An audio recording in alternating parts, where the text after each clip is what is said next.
Story 1. You're not ambitious enough, my fiancée told me, right before announcing her engagement to my best friend. I let her think she'd won. But at their wedding, karma handled the vows. All right, Reddit, get ready to hear this absolute shit show of a story. Happened 2 years ago, and I'm finally ready to spill everything. Names changed, obviously, but the drama? 100% real. This involves my ex-fiancée who thought she was God's gift to humanity, my former best friend who couldn't keep it in his pants, and a wedding that went down in flames. I'm Noah, 29 male, and I run an electrical contracting business here in Colorado Springs. I started as an 18-year-old making $12 an hour, worked my rear end off for a decade, and bought out my boss when he wanted to retire. I've got 8 guys on payroll, and we handle high-end residential and commercial work. This story revolves around 2 people I trusted completely. Kiara was my fiancée of 3 years. Blonde, polished, worked in event planning, which basically meant she organized parties for rich people and acted like she was running Apple. Met her at a wedding where she was coordinating. She had that expensive look that screams high maintenance, but you don't care because damn. Then there's Sam, my boy since middle school when his family moved here from Cali. We played baseball together, went to trade school together, stood up at each other's family weddings. He went HVAC, I went electrical. We'd work the same job sites, split referrals, grab drinks every Friday. The guy was supposed to be my brother. My first 2 years with Kiara were solid. She'd brag to her friends about being engaged to a successful contractor and show off photos of the crazy expensive systems I'd install. We talked about the wedding, buying a house together, the whole package. I was proud of what I'd built, and she seemed proud to be marrying me. She had expensive taste, but claimed she earned every penny. Her business was growing. Corporate events, high-end weddings, anniversary parties for oil money and tech bros. I respected the hustle, even when it meant working weekends and getting emergency calls during our date nights. Sam was crushing it too. Started his HVAC company around the same time I bought mine. We'd hit the brewery every Friday, compare war stories, plan fishing trips. Kiara would join us sometimes, and she always seemed really interested in Sam's business approach. Sam's always pushing boundaries, she'd say after he left. It's impressive how he thinks about growth opportunities. I figured she was just interested since she was building a business too. It made sense she'd want to understand different approaches. What I didn't realize was that she was already comparing us, and I was losing points for reasons I couldn't see yet. The comments started subtle. You could probably charge more if you invested in better marketing. Or, Sam mentioned this contractor networking group. Might be worth checking out. Still seemed supportive. She wanted me to succeed, right? Wrong. See? Here's the thing about women like Kiara. They're never actually satisfied with what you've built. They always need you to be building something more impressive to show off to their friends. A successful business isn't enough. It needs to be a rapidly expanding empire, or you're not reaching your potential. The first real warning came at a dinner party with her work crowd. 8 couples, all corporate types. Lawyers, marketing executives, some couple who owned a trendy restaurant. I was the only one who worked with his hands, which apparently made me the evening's entertainment.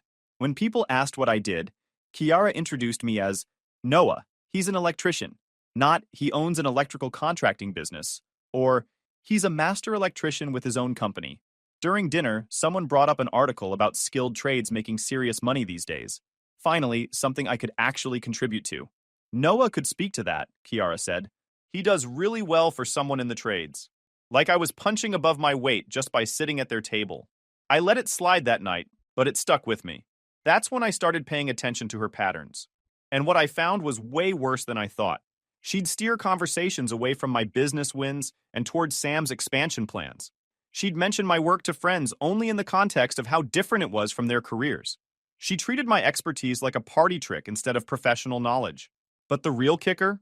She'd complain about her event planning stress to me, then tell her friends how much more complex and demanding her job was compared to technical work. I should have called off the engagement right then, but I was thinking with the wrong head and making classic mistakes. That's why you should never ignore red flags, boys. They're always waving for a reason. The breaking point was Memorial Day weekend. She planned a barbecue at my place, about 20 people from her work plus my crew. I spent the afternoon grilling, making sure everyone had drinks, playing perfect host while she networked and took credit for organizing everything.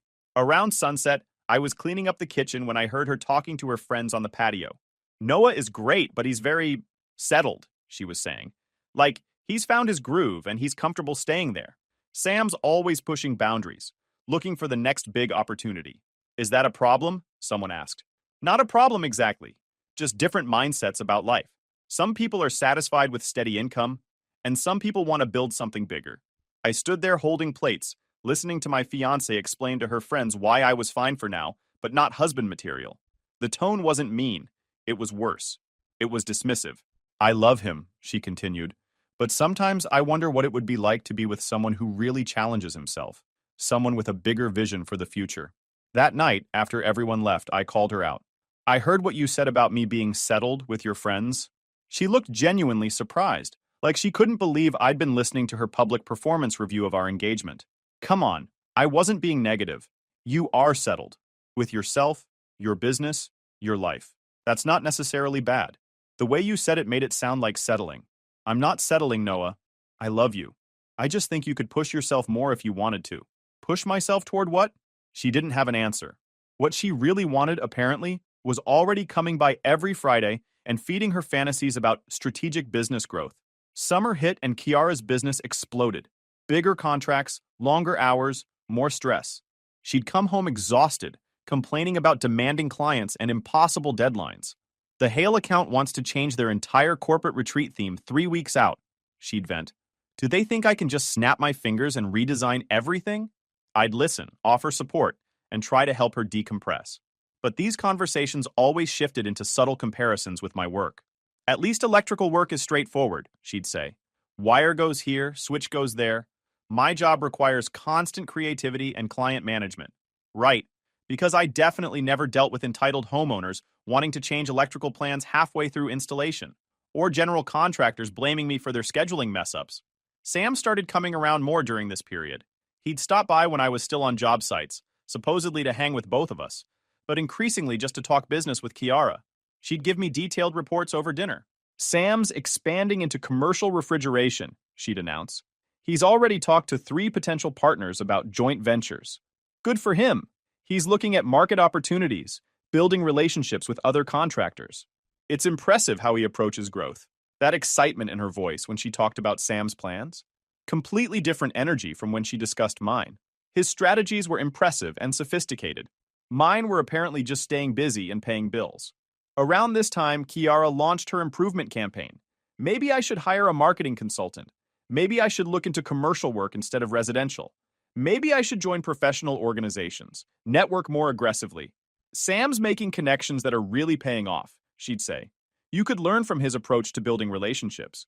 Never mind that my residential focus was intentional. I liked working with homeowners, took pride in custom solutions, and made excellent money without the headaches of commercial bidding wars. But Kiara saw contentment as weakness. I'm not saying change everything, she'd clarify when I pushed back. Just think bigger. You're capable of so much more. This became her favorite phrase. The final straw came on a Friday night in late June. We were supposed to have dinner together, but she called around 5 p.m. saying she had a client emergency. Some venue's sound system was malfunctioning, and she needed to coordinate repairs for a weekend event. Sorry, babe, this could take hours. Rain check on dinner? No problem. These things happen. I grabbed takeout and drinks, planning a quiet night catching up on invoicing. Around 8 p.m., I got a text from my buddy James.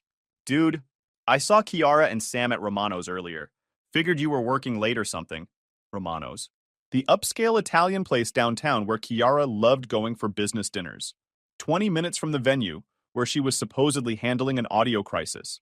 I sat there staring at that text for a solid 5 minutes. Either James was mistaken about who he saw, or my fiancée was lying about her emergency. Given her recent pattern of praising Sam's business acumen and finding excuses to discuss his strategies, I was starting to suspect it wasn't mistaken identity. When she got home around 11 p.m., she was full of stories about the audio disaster. The sound technician finally got it working, but it took forever to diagnose the problem, she said, while getting ready for bed. What was actually wrong with it? Some kind of connection issue. Very technical stuff beyond what I'd understand. I didn't confront her that night, but I started paying closer attention to inconsistencies in her stories and Sam's casual mentions of running into her around town. 2 weeks later, same pattern. She had a vendor meeting Thursday afternoon that ran late. Sam mentioned grabbing lunch downtown that same Thursday and bumping into Kiara at some restaurant. Small world, he said. We ended up sharing a table since the place was packed. Maybe it was a coincidence. Colorado Springs isn't huge, and there are only so many places where business people eat lunch. But twice in a month felt like a pattern, especially when Kiara never mentioned these random encounters. I started documenting these coincidences without making it obvious, just normal awareness of details that didn't add up. The smoking gun came July 4th weekend. She said she had to work Saturday. Emergency with a wedding venue's lighting system. The bride's family was threatening to sue if everything wasn't perfect by Sunday's ceremony. I offered to help. Lighting systems are literally my specialty. Thanks, but the venue has their own people, she said. You should enjoy your day off. Fair enough.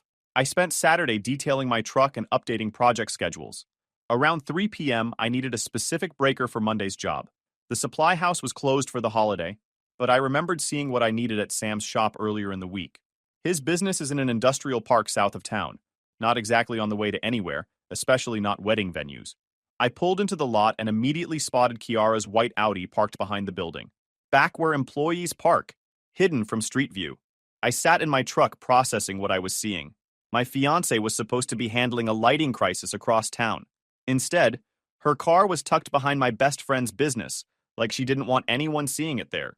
The lighting emergency was apparently happening in Sam's office. What a freaking coincidence. I could have stormed inside and forced everything into the open right there. Instead, I took photos with timestamps and location data, then drove home to think. That evening, Kiara came back with elaborate stories about the lighting disaster. The electrician you called figured it out? I asked. Yeah, took most of the afternoon, but we got everything working perfectly. What was the actual issue? Some kind of wiring problem. Really technical stuff. Here's the thing about betrayal. Once you know it's happening, you see it everywhere. Conversations that seemed normal suddenly feel loaded with double meanings. Schedule conflicts that seemed reasonable now look planned. You realize you've been missing obvious signs. I spent the next month documenting everything without changing my behavior. I needed to understand the full scope of what was happening. The answer was worse than I'd imagined. They'd been carrying on for at least 3 months. The business consultations, coincidental lunch meetings, emergency weekend calls, all garbage cover stories for whatever they were doing behind my back. The betrayal hurt, obviously. But what really ticked me off was the disrespect. They thought I was too stupid or trusting to figure it out. I could have confronted them immediately. Instead, I decided to let them think they were getting away with it while I prepared my own plan. Sometimes the best approach is letting your enemies think they're winning, until you're ready to flip the board completely. August brought my busiest season ever. Word was spreading about the smart home systems I'd been installing, and referrals were pouring in from clients who appreciated quality work. Booked solid through February with a waiting list forming for spring projects. I landed a massive contract, complete electrical design for a new luxury hotel downtown. $180,000 project that would establish me as the go-to contractor for high-end commercial work. Kiara noticed the increased business, but instead of excitement about my success, she seemed almost annoyed by it. You're working constantly now, she observed while I updated project schedules. Good problem to have. This is how you build something lasting. I suppose. Just seems like you're always focused on the next job instead of long-term planning. What do you mean? Market expansion, building partnerships with other contractors, thinking about scalability instead of just taking whatever work comes in. She was parroting Sam's business philosophy word for word. His HVAC company was growing fast. New employees, talks about a second location, bigger commercial contracts. Meanwhile, they were getting bolder about their secret meetings. Kiara worked late more often, always with plausible explanations about difficult clients or venue emergencies. Sam found excuses to stop by when I wasn't home, supposedly borrowing tools or discussing potential joint projects that never materialized. I started having casual conversations with people in my professional network, normal relationship maintenance, but I made sure clients and other contractors knew I was reliable, trustworthy, the guy who delivered quality work on time and under budget. Reputation matters in the trades, and I wanted to be positioned well for whatever came next. The first priority was protecting my business assets. I went through every shared account and client contact, making sure Kiara couldn't access anything that could damage my company. Changed passwords, updated bank authorizations, secured customer databases and vendor relationships. If this was going nuclear, my livelihood wasn't going down with the engagement. Second, I documented everything about our shared life. Photos of her contributions to the house, receipts for gifts, vacation records, even utility bills. I wanted zero ambiguity about what belonged to whom. Through careful observation, I started understanding their pattern. They'd been carrying on for months, building emotional intimacy while maintaining the facade of casual friendship. But they were planning something bigger than just messing around behind my back. I could feel it in how they acted when all three of us were together. Too much eye contact, too many inside jokes, too much familiarity disguised as normal friendship. They were building towards something. Then one day, early August, she suggested a romantic weekend getaway. Just us, somewhere beautiful, to reconnect after our busy summer schedules. We've both been so focused on work, she said. It would be good to spend quality time together and really talk about where we're headed. I agreed enthusiastically. Suggested mountain towns, maybe somewhere with hiking and good restaurants. She seemed pleased I was interested in planning something special. What she didn't know was that I'd figured out her strategy completely. A romantic weekend would be perfect setup for a guilt-free breakup conversation. She'd create this intimate setting, then explain how she'd been thinking about our engagement and felt like we'd grown apart. She'd be gentle about it, emphasize that nobody was at fault, we just wanted different things. She'd always care about me but felt we needed to be honest about our compatibility. Make it seem like a mutual decision by two mature adults who recognize their differences. Then, after an appropriate mourning period, she'd start dating Sam publicly. Their relationship would seem natural. Two people finding comfort in each other after difficult breakups. They'd probably tell people how their friendship had slowly developed into something deeper during this challenging time. Clean, minimal social drama. Very Kiara. I played along, enthusiastically discussing weekend options while privately planning my own approach. If she wanted to control the narrative, I'd let her think she was succeeding right until the moment I revealed how much I actually knew. But first, I needed more information about what they were really planning. One evening in mid-August, Sam stopped by to return some wire strippers he'd borrowed. Kiara was working late again, so it was just us drinking sodas on my deck. "You and Kiara seem solid," he said out of nowhere. "Yeah, things are good. Why do you ask?" "Just wondering. You guys ever talk about marriage seriously?" Interesting question from someone who was supposedly just my friend. Why would he care about my wedding timeline unless he had other plans involving my fiancé? "We've discussed it. Probably sometime in the next year or two." "That's cool." She seems like the type who'd want the whole traditional wedding thing. "You thinking about settling down anytime soon?" I asked. "Maybe. If I found the right person. Someone who really understands the business side of things, you know." "That's important," I agreed. "Being with someone who gets your ambitions." "Exactly. Like, you're happy with your business the way it is, which is great. But some people need partners who are always pushing for more, you know?" There it was. Sam had been listening to Kiara's complaints about my limited ambitions and agreeing with her assessment. The conversation continued for another hour, but I'd heard enough. They weren't just messing around. They were planning a future together. They'd convinced themselves they were more compatible, more aligned in their goals, better suited for each other than Kiara and I were, which meant they were about to make this my problem in a very public way. Time to finish preparing my response. Labor Day weekend, Kiara made her move exactly like I'd predicted. Suggested that romantic getaway we'd discussed. Drive up to Aspen, nice hotel, hiking and quality time away from work distractions. "Just us," she emphasized. "No phones, no business calls, just focusing on each other." I agreed immediately. Said I'd been looking forward to uninterrupted time together after our crazy summer schedules. Friday night before we left, Sam stopped by for what he said was a quick drink to wish us a good trip, but the visit felt different, like he was there for a specific purpose. The three of us sat on my deck, making small talk about work and weekend plans. But I could feel the tension underneath. They both seemed nervous. "You guys have something really solid," Sam said at one point, which felt like the most awkward possible thing to say under the circumstances. "We do," Kiara agreed, taking my hand. "This weekend will be perfect for reconnecting." After Sam left, Kiara was unusually affectionate, cuddled up next to me on the couch, talked about how much she was looking forward to our trip, mentioned specific restaurants she'd researched and trails she wanted to hike. It felt like performance art. That night, lying next to her while she slept, I realized this was probably our last night together as an engaged couple. Tomorrow she'd end our engagement, and by next week she'd be with Sam. 3 years would be over, my best friend would be gone, and I'd be starting fresh. I should have felt sadder about it, but mostly I felt relieved. The uncertainty and pretending were almost over, and I could stop acting like I didn't know what was happening. Saturday morning, we loaded up and headed toward the mountains. Kiara seemed excited, talking about the itinerary she'd planned and how nice it would be to focus on just us for the weekend. We checked into this expensive resort around noon, grabbed lunch downtown, spent the afternoon walking around looking at galleries and tourist shops. Dinner was when she made her play. Expensive restaurant, romantic lighting, the whole thing. Noah, I've been thinking about us lately, she said over dessert. About what we both want from life and whether we're still headed in the same direction. Here we go. I love you, and I know you love me. But I feel like we've grown apart this year. We want different things now. I nodded. Like this was shocking news that had never occurred to me. You're content with what you've built. And that's wonderful. You've created something stable and successful. But I need someone who shares my ambitions. Someone who wants to constantly grow and challenge themselves. What exactly are you saying? I think we should break up. Call off the engagement. She said it gently, reaching across to take my hand, like she was delivering tragic news.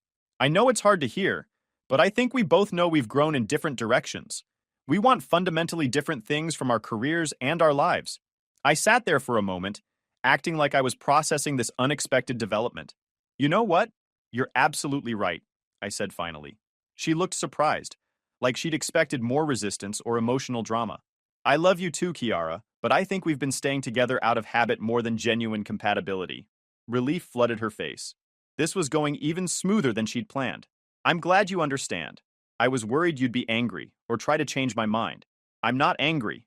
I appreciate you being honest about how you feel. We finished dessert, went back to the hotel, and had one last night together as an engaged couple. Sunday morning, we drove home in comfortable silence. She moved her stuff out that afternoon, taking only what was clearly hers.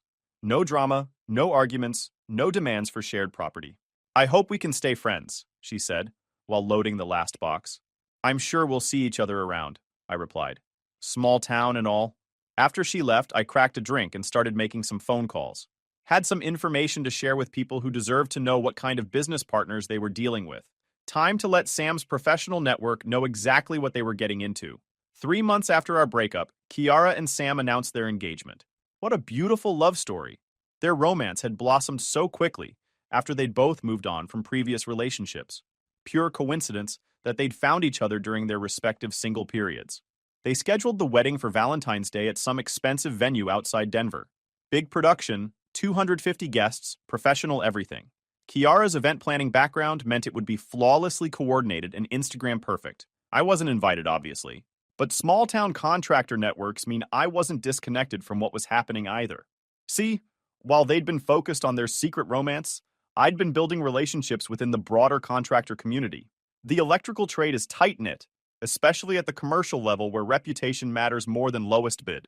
Word travels fast about who delivers quality work and who cuts corners. Sam's rapid business growth had come with some serious problems that were starting to surface. He'd been underbidding jobs to win contracts, then cutting corners on materials and labor to maintain profit margins. His work was getting sloppy, and complaints were circulating among general contractors. I didn't spread gossip or badmouth his business directly. Didn't need to. Poor work speaks for itself, and contractors talk to each other constantly about who to hire and who to avoid for future projects. 2 weeks before the wedding, Tom called me, general contractor who'd worked with Sam on several commercial projects over the past year. You know your ex-buddy Sam Hale? Tom asked. We're not close anymore. Good thing, because his HVAC work is turning into a nightmare. The system he installed last month is completely messed up. Ductwork is wrong, equipment is undersized, the whole thing needs to be torn out and redone. That's rough, man. Gets worse. Found out he's got similar problems on 3 other jobs around town. Word's spreading fast in the GC community. Nobody's going to hire him after this gets out. Perfect timing. His business was about to implode right as he and Kiara started their expensive married life together. But that wasn't even the best part. Kiara had been so focused on planning her perfect wedding that she'd completely neglected her own business. Spent months coordinating her own event instead of serving existing clients. Several major contracts fell through because she was distracted and missing deadlines. Event planning clients don't appreciate coordinators who are too busy planning their own parties. Her reputation for reliability was taking serious damage just as she was about to need steady income more than ever. The wedding itself was beautiful, from what I heard through mutual friends. Perfect flowers, elegant venue, expensive catering.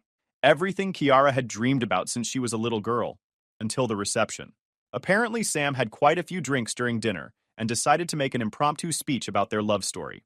Started telling everyone how grateful he was that fate had brought him and Kiara together, how they'd supported each other through difficult times, how their connection had grown slowly over many months of friendship. The problem was, his timeline didn't match the story they'd been telling people. He was describing conversations and relationship milestones that dated back to when Kiara and I were still engaged. Sam's intoxicated honesty made it crystal clear that their relationship had started long before our mutual breakup. Several people at the reception had been friends with both Kiara and me. They knew exactly when we'd broken our engagement, and they could do basic math. Sam's rambling speech revealed that he and Kiara had been involved, at minimum, for months before our engagement ended. The reception got uncomfortable fast.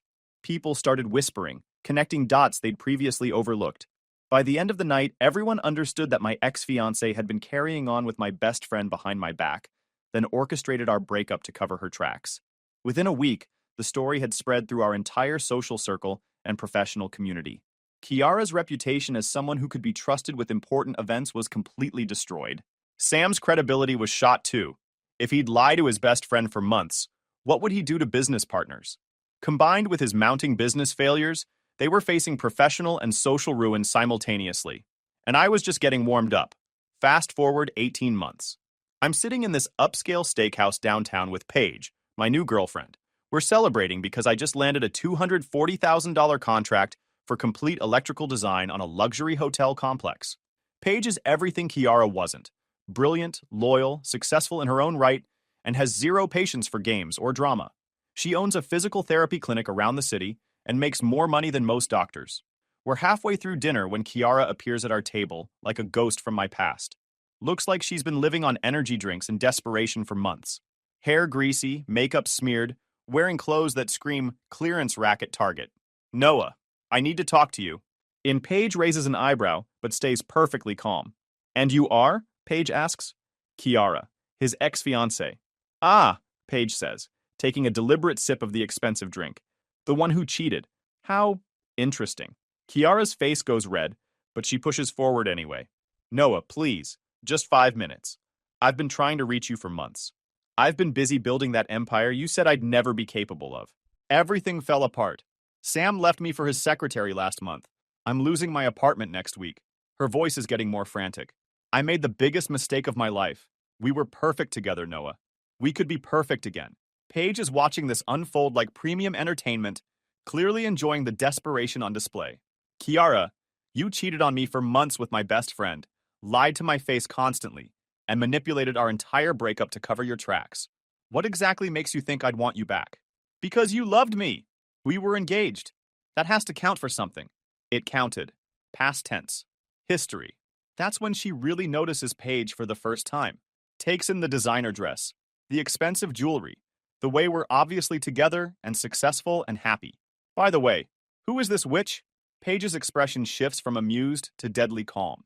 The kind of calm that comes right before someone gets demolished. Excuse me? You heard me. How long have you been sleeping with my boyfriend? Your boyfriend? Paige laughs. Honey, your boyfriend is probably with his secretary right now while you're here begging. This is my boyfriend. Kiara completely loses whatever composure she walked in with. You think you're better than me? You're just some gym rat who swooped in when I wasn't around. Actually, Paige says, setting down her glass with precision, I'm a doctor of physical therapy who owns a successful clinic. I swooped in when you were too stupid to appreciate what you had. Noah, are you seriously going to let this witch talk to me like that? She's defending herself, I say. Something I should have done more often when we were engaged. You were never good enough for me anyway. Kiara's voice carries across the restaurant now. I settled for you. You're just some contractor who thinks he's successful because he wires rich people's houses. Paige leans forward slightly. And yet here you are, literally begging him to take you back. That seems embarrassing. Screw you! You don't know anything!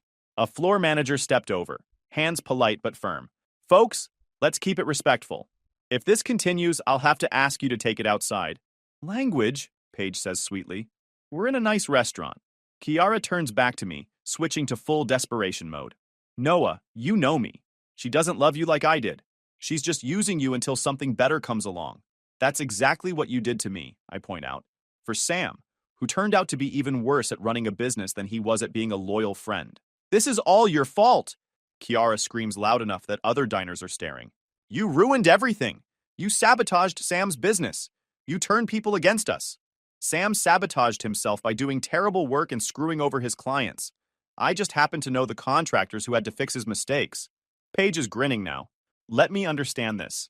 You cheated on him, left him for his best friend, your husband's business failed because he was incompetent, and somehow that's Noah's fault? You don't know anything about our relationship. I know you betrayed someone who loved you, then came crawling back when your life imploded. That tells me everything about your character.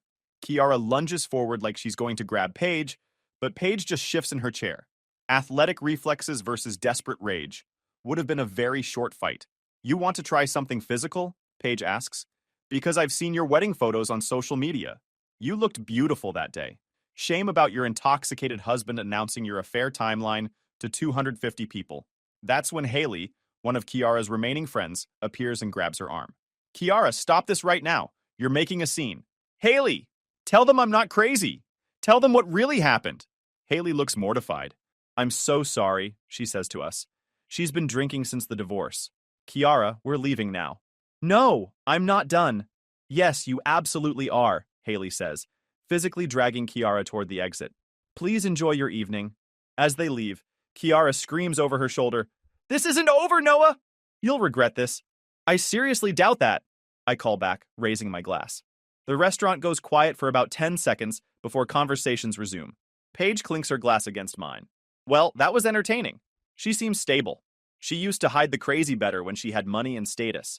We finished dinner in peace, tipped our server extra for the show, and went home to the house we'd bought together 6 months earlier.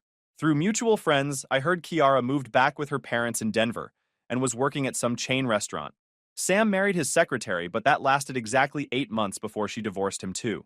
2 years later, I'm running the most successful electrical contracting business in Colorado Springs. That hotel project I mentioned? It led to 3 more commercial contracts worth over $500,000 combined. I've got 15 employees now, and we're booked solid through next year. We run weekly safety briefings, and our inspection pass rate is 98% on first visit. City inspectors know our vans and don't linger. Paige and I got married last October in a small ceremony in the mountains. 30 people. Beautiful setting. Absolutely perfect day. No drama. No exes showing up uninvited. Just 2 people who actually know how to treat each other, starting their lives together. We bought a house in the foothills with views that'll make your eyes water. We're both killing it professionally and personally. Last week, I was installing a smart home system for this tech executive when my phone rang. Number I didn't recognize, but I answered anyway. Noah? It's Sam. I hadn't heard from him in almost 2 years. Last I'd heard through the grapevine, his HVAC business had completely collapsed, and he was working for someone else's company. What do you want, Sam? Look, I know I messed up. I know what we did was wrong, but I'm trying to rebuild my life here, and I could really use some work. Thought maybe you might have some projects that need HVAC. The nerve on this guy. After betraying our friendship and destroying his own reputation, he wanted me to throw him work. You're calling me for referrals? I'm desperate, man. The divorce cleaned me out, my business is gone. I'm living in a studio apartment and working for $18 an hour. I made mistakes, but I'm trying to do better. Well, I can't help you, I said. Noah, please. I know I messed up our friendship, but I hung up and went back to work. I felt nothing about it. That chapter of my life was completely closed. The funny thing is, Kiara and Sam probably thought they were upgrading when they got together. She wanted someone more ambitious than me, and he wanted someone who understood business strategy. They convinced themselves they were more compatible, better suited for each other. Turns out they were both just shallow people who confused activity with progress and networking with actual achievement. When the pressure hit and real character mattered, they had nothing to fall back on. The best revenge isn't making your enemies suffer. It's building a life so good that their opinion becomes irrelevant. Kiara and Sam can struggle with the consequences of their choices, while I focus on the future with someone who actually deserves my time and energy. Speaking of the future, Paige and I are talking about starting our own family soon. She'd be an incredible mother, and I'm excited about raising kids who will understand integrity and hard work from the beginning. YouTube just dropped this new hype feature. If you're hooked on this story, smash that hype button. It tells YouTube this video deserves to blow up, and it keeps even crazier stories coming your way. Story 2. I bought a house without telling my parents. When they found out, they said, "Great. Now your brother will have a home office, and his kids will have more space." I said no. They went nuclear. Sup Reddit. My family, who treated me like shit my whole life, expected me to buy them a house, then tried to move in without permission. The amount of delusion and entitlement you're going to hear in this story is unreal, so bear with me until the end. It's worth it. So I'm 28 male, a welder from Knoxville, Tennessee, and I need to tell you guys about the most satisfying nuclear option I've ever pulled on my family. But first, you gotta understand the setup. My older brother Jared is 32 and has been the golden boy since we were kids. I'm talking about full-blown favorite child syndrome here. This dude could have burned down the house, and my parents would have blamed the matches. Let me paint you a picture with just 2 moments that'll tell you everything you need to know about the family dynamics. I was 14, working weekends at Ace Hardware, making $7.25 an hour, saving every penny for 6 months to buy a PlayStation 3. 6 freaking months of dealing with contractors asking me where the left-handed screwdrivers were kept, all so I could save up $400 for this console.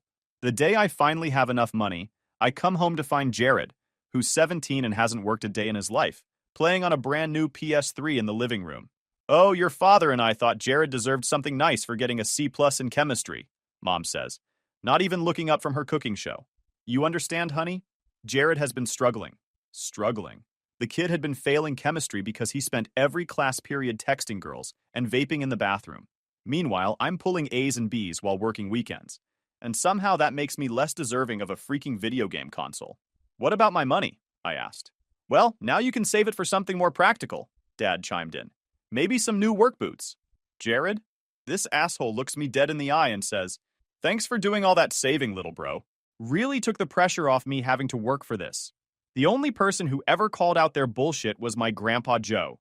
That man was pure old school tough, fought in Korea, worked construction for 40 years, and drove a 1969 Dodge Charger RT that sounded like pure American thunder. He was the one who taught me how to use tools, how to fix things, and how to spot bullshit from a mile away. "Your parents think they're being fair," he told me once while we were changing the oil in his Charger. "But fair doesn't mean equal when one kid's a worker and the other's a taker. You remember that, Blake? You've got something your brother will never have." "What's that?" "Backbone, and the sense to use it when it matters. When Grandpa passed during my junior year of high school, he left me that Charger. Mom and Dad immediately started pressuring me to sell it. That car is worth money. It's just going to sit there and rot. What's the point?" The point was that it was mine. The first thing in my life that was truly, completely mine. I kept that car in storage, paying the $45 monthly fee out of my Ace Hardware paychecks. And every month when I wrote that check, I thought about Grandpa's words. Now let me tell you about the college thing. I'm getting ready for college. Busted my ass through high school, shop classes, worked nights at the hardware store helping contractors find the right bolts and explaining why they needed galvanized screws for outdoor projects. Got accepted to University of Tennessee, figured I'd live at home to save money like a responsible adult. Jared had gone to Vanderbilt, his dream school, and my parents covered everything. Tuition, room, board, even his frat dues so he could play beer pong and network with other trust fund babies. So naturally, I assumed they'd help me out too. Wrong. Dead wrong. I'll never forget the conversation. I'm sitting at the kitchen table, acceptance letter in hand, ready to talk logistics. Mom's making her famous pot roast, and I bring up college expenses. "If you're staying here, you'll need to contribute," she says, casually as discussing the weather. "Jared earned his full ride from us because he deserved it. You need to learn independence. Contribute." Turned out that meant $350 a month for rent and utilities, plus buying my own groceries. That might not sound like much until you're an 18-year-old college freshman making minimum wage and trying to afford textbooks. I tried to argue, and reminded them how they'd covered everything for Jared, how he'd never worried about money while pledging Sigma Chi and posting Instagram stories from Nashville rooftop parties. Mom just shrugged. "We gave Jared what he needed. You're different, Blake. You're independent. You'll figure it out." So I did. Picked up extra shifts at Ace Hardware, sometimes working until midnight stocking shelves and helping weekend warriors find their paint supplies. I'd walk past the campus Starbucks every morning, watching other students grab their $6 lattes and breakfast sandwiches, while I nursed my thermos of home-brewed coffee and ate peanut butter banana sandwiches I'd made at 6 a.m.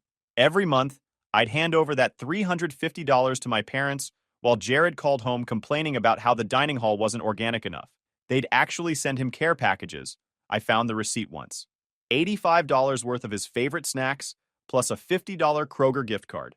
The inequality was suffocating, but I kept telling myself it would pay off eventually. The only thing that kept me sane was knowing Grandpa's charger was waiting for me in that storage unit. Every month, I'd remind myself that someday I'd have a garage and the time to bring her back to life. After graduation, I got the hell out of that house and found a cramped studio in Knoxville. That's where my childhood best friend Mason came through like the legend he is. This dude showed up with his beat-up Ford pickup, a cooler full of drinks, and zero questions asked. "So we're moving you out of the family fun house?" he said, loading boxes into his truck bed. "About damn time." Mason's a mechanic, always has an opinion about everything. We'd been tight since middle school, bonding over shop class and our mutual hatred of pretentious dickheads. While other kids were worried about who was dating who, we were learning to rebuild engines and calling out bullshit when we saw it. "Your parents know you're bouncing?" he asked, hefting my pathetic excuse for a couch. "They'll figure it out when I stop paying rent," I said. Savage. I respect that. The man helped me move everything I owned in 2 trips. Didn't even bitch when we had to carry my mattress up 3 flights of stairs because the elevator was broken. When we were done, he cracked open 2 drinks and looked around my shoebox apartment. "Well," he said, "it's small as hell, but at least it's yours." That's Mason for you. Brutal honesty wrapped in loyalty. I started my career as an entry-level welder at a fabrication shop, worked long hours, lived on frozen dinners and pure determination.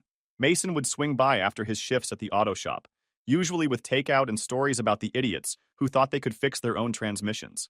"A customer came in today convinced his car was making noise because the government was tracking him," he'd say, demolishing a gas station burrito. Turned out his exhaust pipe was hanging by duct tape and a prayer. One night after a few drinks, I told him about the charger sitting in storage. "Wait, you've got a 69 RT just rotting in a storage unit?" he said, nearly choking on his drink. "Dude, that's like keeping a unicorn in a closet. Can't exactly work on it in my apartment parking lot," I said. "Fair point. But man, when you get a proper place, we're dragging that beast out and making her purr again." Meanwhile, Jared graduated with a communications degree and moved right back home. Spent his days playing Call of Duty and talking about his entrepreneurial ventures, while our parents continued bankrolling his existence. When he finally got a job at some marketing firm, they threw him a celebration dinner at Longhorn Steakhouse. When I got promoted to lead welder after 2 years of grinding 60-hour weeks and learning specialty TIG welding, they took me to Applebee's and spent the entire meal talking about how proud they were of Jared for finding his passion. Then Jared starts dating Jessica. Sweet girl, but she'd never held a job for more than 6 months and thought budgeting was a foreign language. Our parents welcomed her like she was royalty. They got married in a ceremony that cost more than my first truck. Parents footed the bill for everything from the flowers to the open bar. After the wedding, Jared and Jessica move into a house that our parents helped them buy. Not a loan, a gift. They called it their investment in the family's future. Soon enough, the kids started coming. Mason Jr., then Lily, then baby Emma. My parents transformed into the most devoted grandparents on the planet, buying toys, clothes, offering to babysit whenever Jared and Jessica wanted date nights. They set up college funds for each kid and started planning Dollywood vacations. I tried not to let it bother me. I really did. But every family gathering was a reminder of exactly where I stood in the family.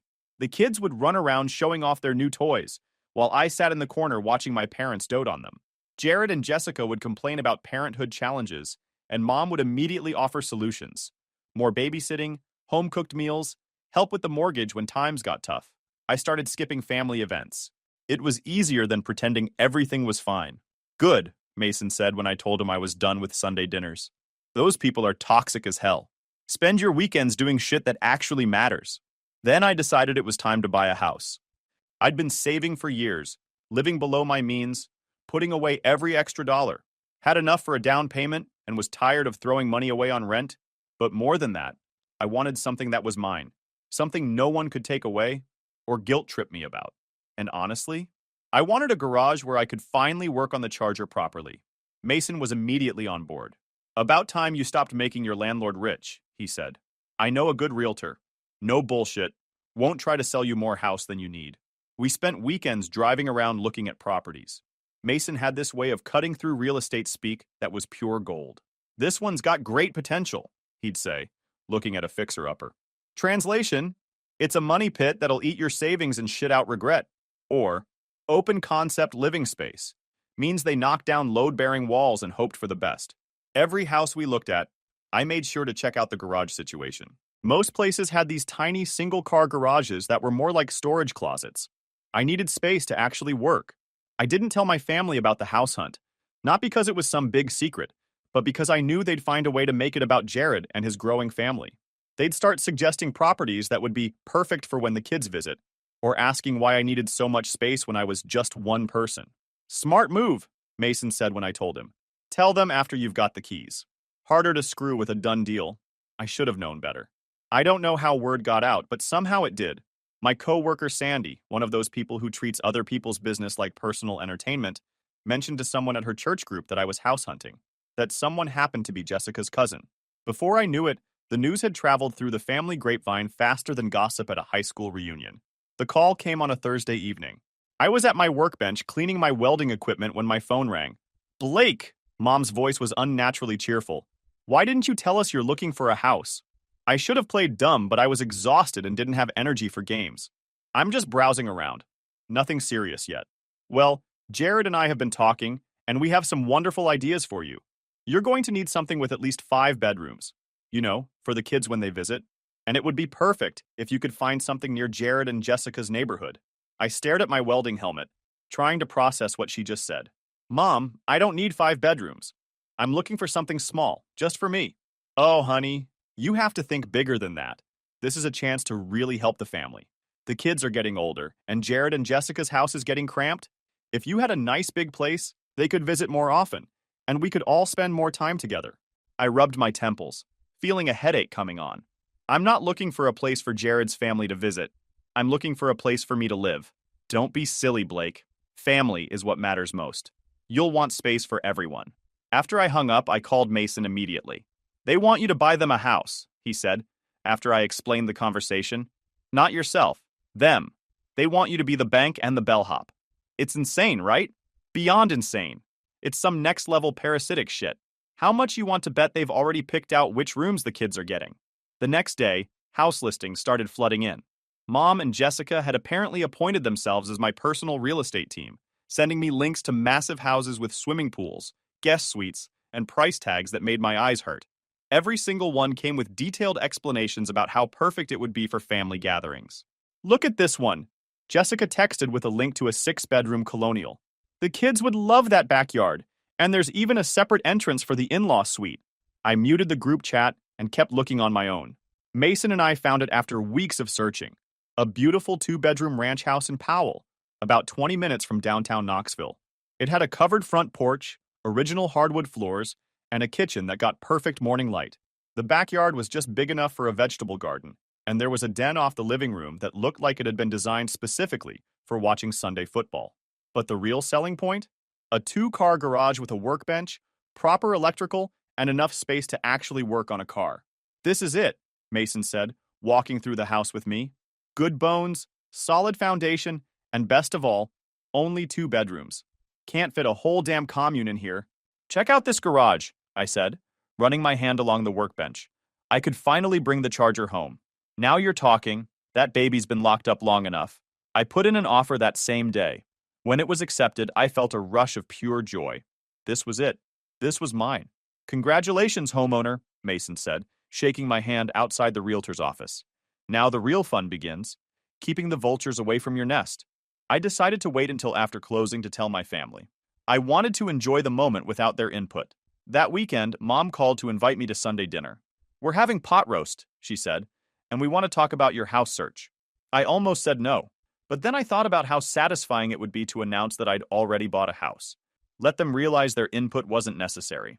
Sure, I said. I'll be there.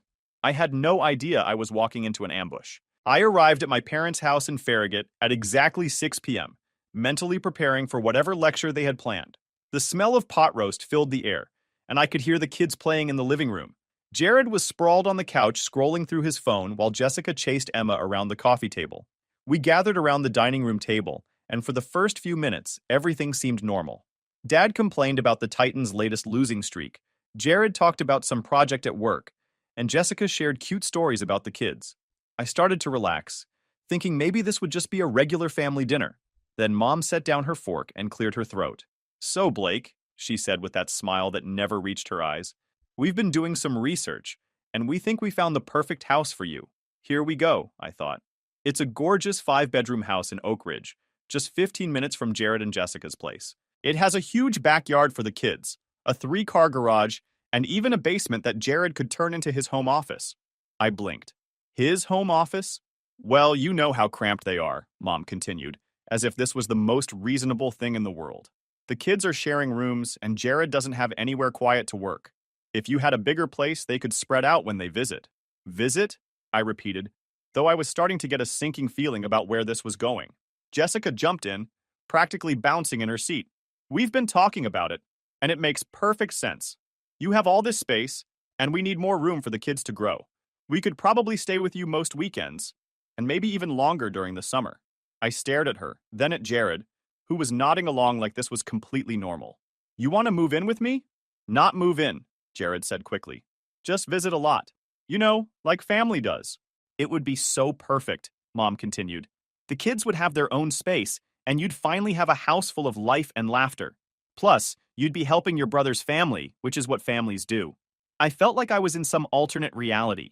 They were talking about my house, a house I hadn't even told them I'd bought yet, like it was a solution to everyone's problems but mine. Actually, I said, setting down my fork, I already bought a house. The room went dead silent. Even the kids stopped making noise in the living room. What? Mom's voice was sharp. I bought a house, I repeated. It's a 2-bedroom ranch. I closed on it last week. For a moment, nobody spoke. Then Jared let out a laugh that didn't sound amused. A 2-bedroom? Blake, what were you thinking? Where are we supposed to stay when we visit? Who said you're visiting? I said simply. It's my house. I bought it for me. Mom's face was turning red. Blake, how could you make such a major decision without consulting us? We've been working so hard to find you the perfect place. This is so unreasonable. I didn't need your help, I said, trying to keep my voice steady. I knew what I wanted, and I bought it. But what about us? Jessica's voice was getting high and whiny. We really need this, Blake. Do you know how hard it is to live in that tiny house with 3 kids? Mason Jr. and Lily have to share a room, and Emma's crib is in our bedroom. It's not fair to the children. I took a deep breath. That's not my problem, Jessica. That's when Dad decided to join the conversation. He slammed his hand on the table so hard the water glasses jumped. You're being selfish, Blake. Family helps family. What's wrong with you? I stood up, my heart pounding. I'm not selfish. I'm finally standing up for myself. And if that makes me the bad guy in your eyes, so be it. The room erupted. Mom was yelling about how she raised me better than this. Jessica was crying about how unfair it was to the kids. Jared was ranting about how I'd always been difficult. Dad just sat there shaking his head like I'd personally disappointed him. I grabbed my keys and headed for the door. You can't just walk away from your family like this, Mom shouted after me. I turned back one last time.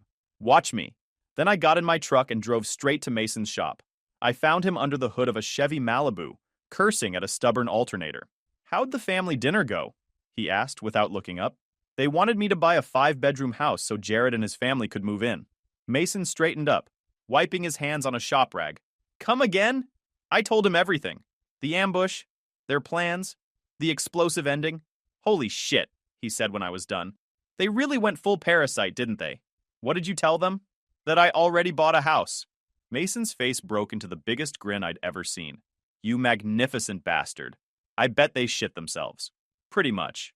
Good. Fuck 'em. Want a drink? We sat in his shop until midnight, talking about my plans for the house. Finally, I told him about bringing the Charger home. When are we dragging her out of storage? He asked.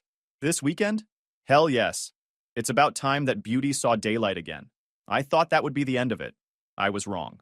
The texts started that same night.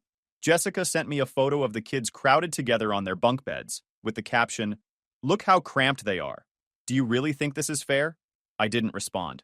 What was I supposed to say? That buying a house for myself had somehow magically caused their apartment to shrink? The next day, I woke up to 25 missed calls from Mom and a series of increasingly frantic voicemails. Blake, we need to talk about this.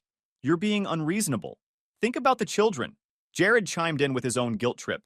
I thought family mattered to you, but I guess I was wrong. Mom couldn't even sleep last night because of how upset she is. I showed Mason the messages when he came by to help me move into the new house. Jesus Christ, he said, scrolling through my phone while carrying a box marked kitchen stuff. It's like they're running a guilt trip factory. You want me to respond to any of these? What would you say? Something about how their housing crisis isn't your emergency, but with more creative curse words. I muted their numbers and tried to focus on settling into my house, but it was hard to concentrate when my phone kept buzzing with notifications. They'd moved on to Facebook, posting passive-aggressive messages about family loyalty and sacrifice. Jessica shared a photo of the kids with the caption, "Some people forget where they came from. Family sacrifices everything for you, and this is how you repay them." The comments were brutal. People who didn't know the full story were calling me selfish and ungrateful. My own aunt, who I hadn't spoken to in years, called to lecture me about putting family first. "I heard about what's happening with Jared," she said. "Can't you find it in your heart to help? Family comes first, Blake." This was the same aunt who'd forgotten my birthday every year growing up. But sure, now she wanted to talk about family loyalty. I blocked her number and kept going, but the harassment was taking its toll. "You know what your problem is?" Mason said, installing new locks on my front door without me even asking. "You're playing defense when you should be playing offense." "What do you mean?"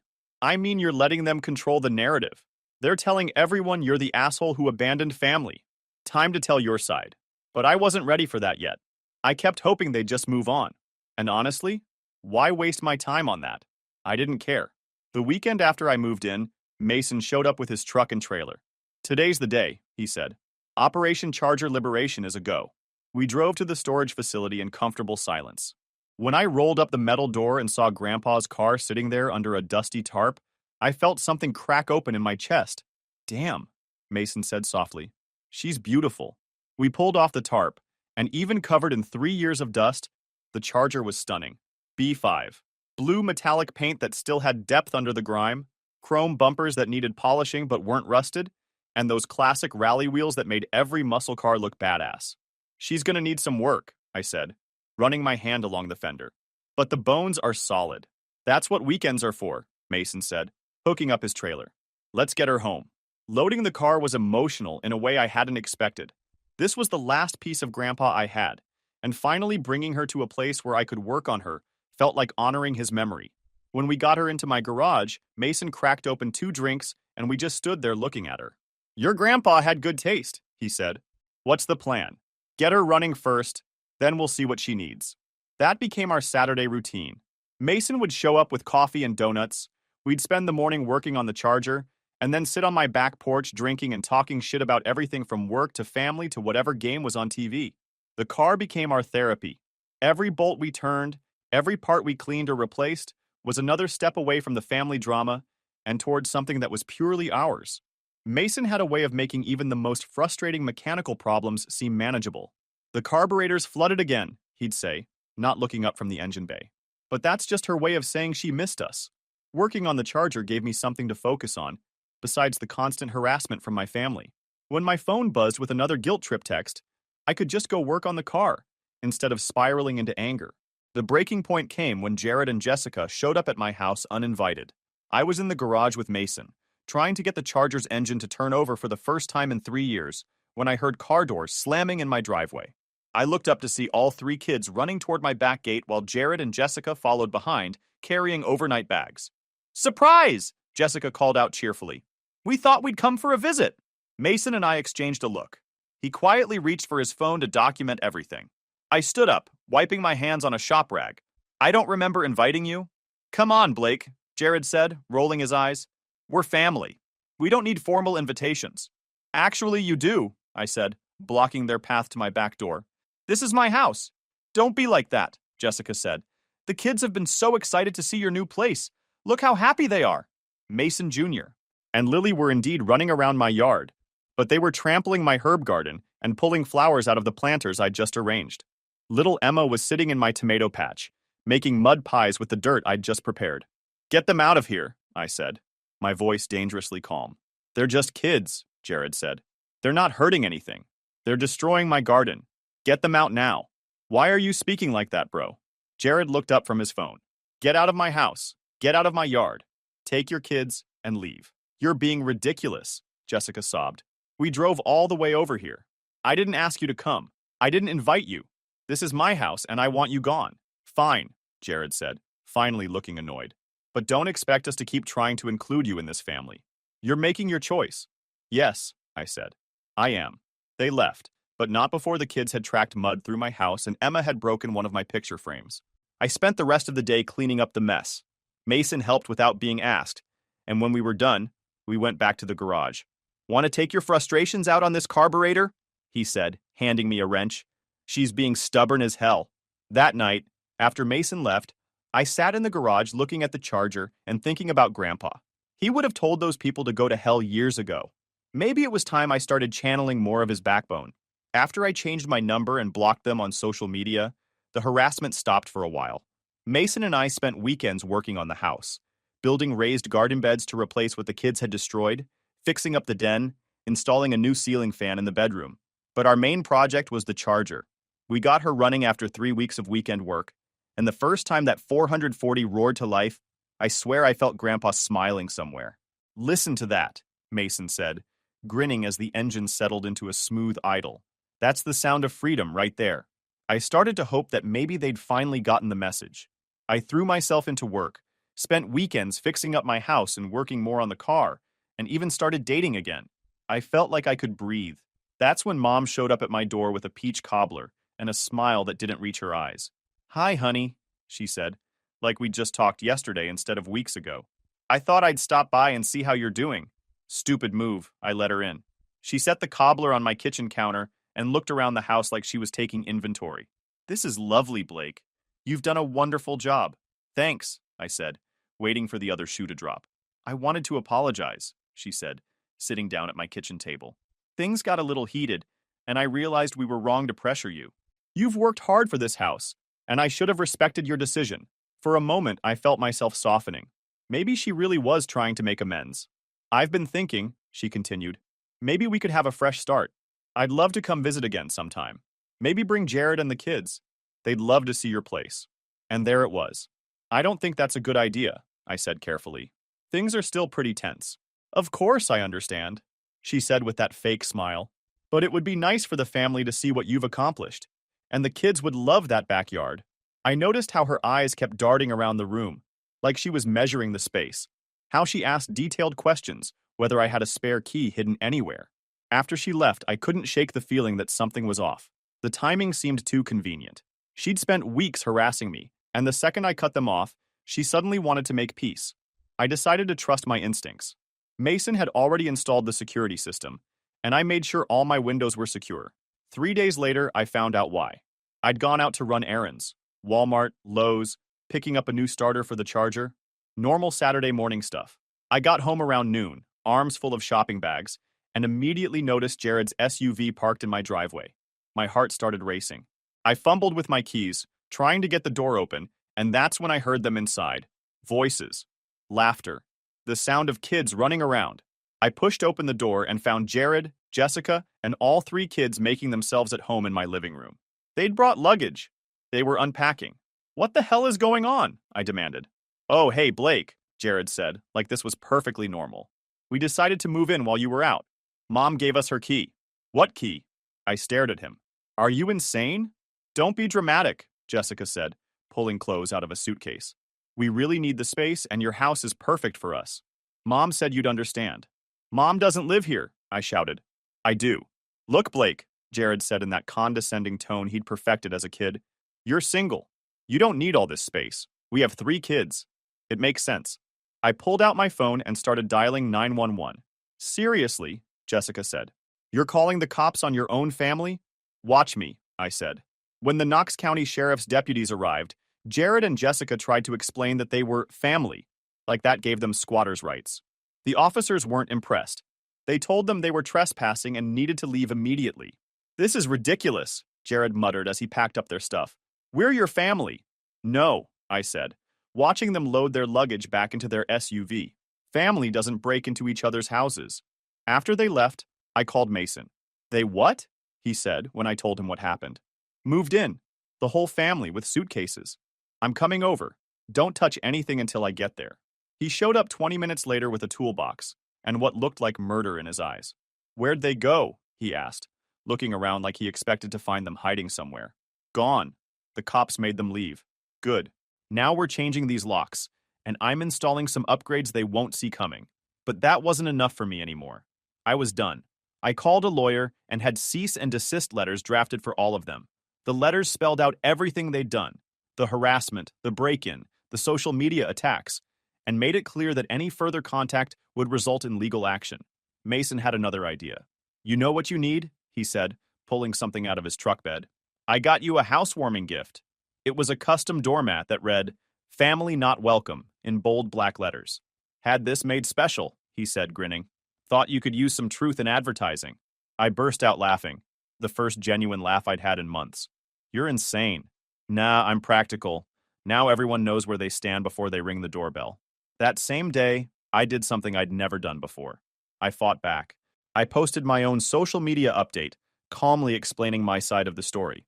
I didn't name names, but I laid out the facts, that I'd bought a house for myself, that certain family members had expected me to house them for free, and that when I refused, they'd launched a campaign of harassment that included breaking into my home. The response was immediate. Friends I hadn't heard from in years reached out to offer support. Co-workers from the fabrication shop who'd heard whispers about the drama came forward to say they'd been in similar situations. Even some of my extended family members, people who'd been getting a very different version of the story, apologized for judging me. But the best part was the silence from Jared, Jessica, and my parents. For the first time in months, they stopped texting, stopped calling, stopped showing up uninvited. I'd found my voice, and it was powerful. A few weeks later, I got a letter from a lawyer representing Jared and Jessica. They were threatening to sue me for alienation of affection and intentional infliction of emotional distress. That got me laughing. My lawyer laughed too when I showed him the letter. "This is ridiculous," he said. "They don't have a case. If anything, you could sue them for harassment and trespassing." I considered it. I really did. But in the end, I decided I'd rather spend my energy building my new life than tearing down their old assumptions. That weekend, Mason showed up with Chinese takeout and a cooler full of drinks. "Celebration dinner," he announced. "You officially survived your family trying to destroy your life. That calls for General Tso's and cheap drinks." We sat on my back porch, eating lo mein and watching the sunset over my perfect little yard. The next morning, we were back in the garage working on the Charger. We'd gotten her running, but now we were working on the details. New brake pads, fresh fluids, polishing the chrome until it gleamed like new. "Your grandpa would be proud," Mason said, buffing out a scratch on the passenger door. "Not just of the car, but of you standing up for yourself." "Yeah," I said, adjusting the carburetor mixture. "I think he would." Today, I'm sitting in my den, drinking coffee from my favorite mug, looking out at the tomato garden that I replanted and is now thriving. The morning light is streaming through my windows, and I can hear the Charger's engine warming up in the garage. Mason's getting an early start on installing the new exhaust system we ordered. My phone is quiet, my house is mine, and I'm finally truly free. Sometimes people ask me if I miss my family. Honestly, you can't miss what you never really had. So to anyone out there dealing with something similar, your life is your own. And sometimes the best thing you can do for yourself is to cut the toxic people off, once and forever. And if you're lucky enough to have a friend like Mason, Story 3. This story is titled, "I Ghosted My Ex, 2.5 years ago. Now she tracked me down to make me raise her affair baby." Hey everyone! If you're enjoying these stories and want to support the channel, don't forget to hit that subscribe button. It helps me bring you even more awesome content like this. Now let's start the video. OP starts by saying, "Back in 2015, I met Casey in college. She was smart, funny, and we clicked immediately.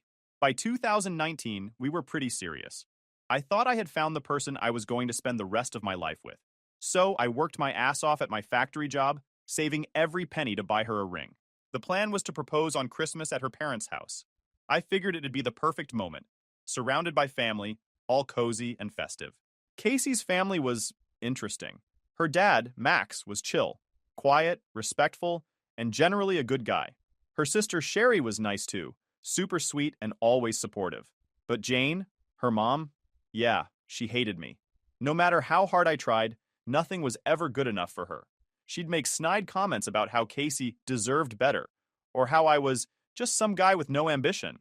Casey always brushed it off, saying, "That's just how my mom is." I didn't buy it, but I kept trying because I loved Casey and thought Jane would come around eventually. For Christmas, I went all out. I got Sherry a laptop for college because she'd been talking about needing one, a nice barbecue grill for Max, and an expensive scarf for Jane. Honestly, the scarf was a stretch for my budget, but I figured it might soften her attitude toward me. Casey was supposed to meet us there after her shift at the hospital, so I decided to go ahead and hand out the gifts. Sherry cried when she saw the laptop.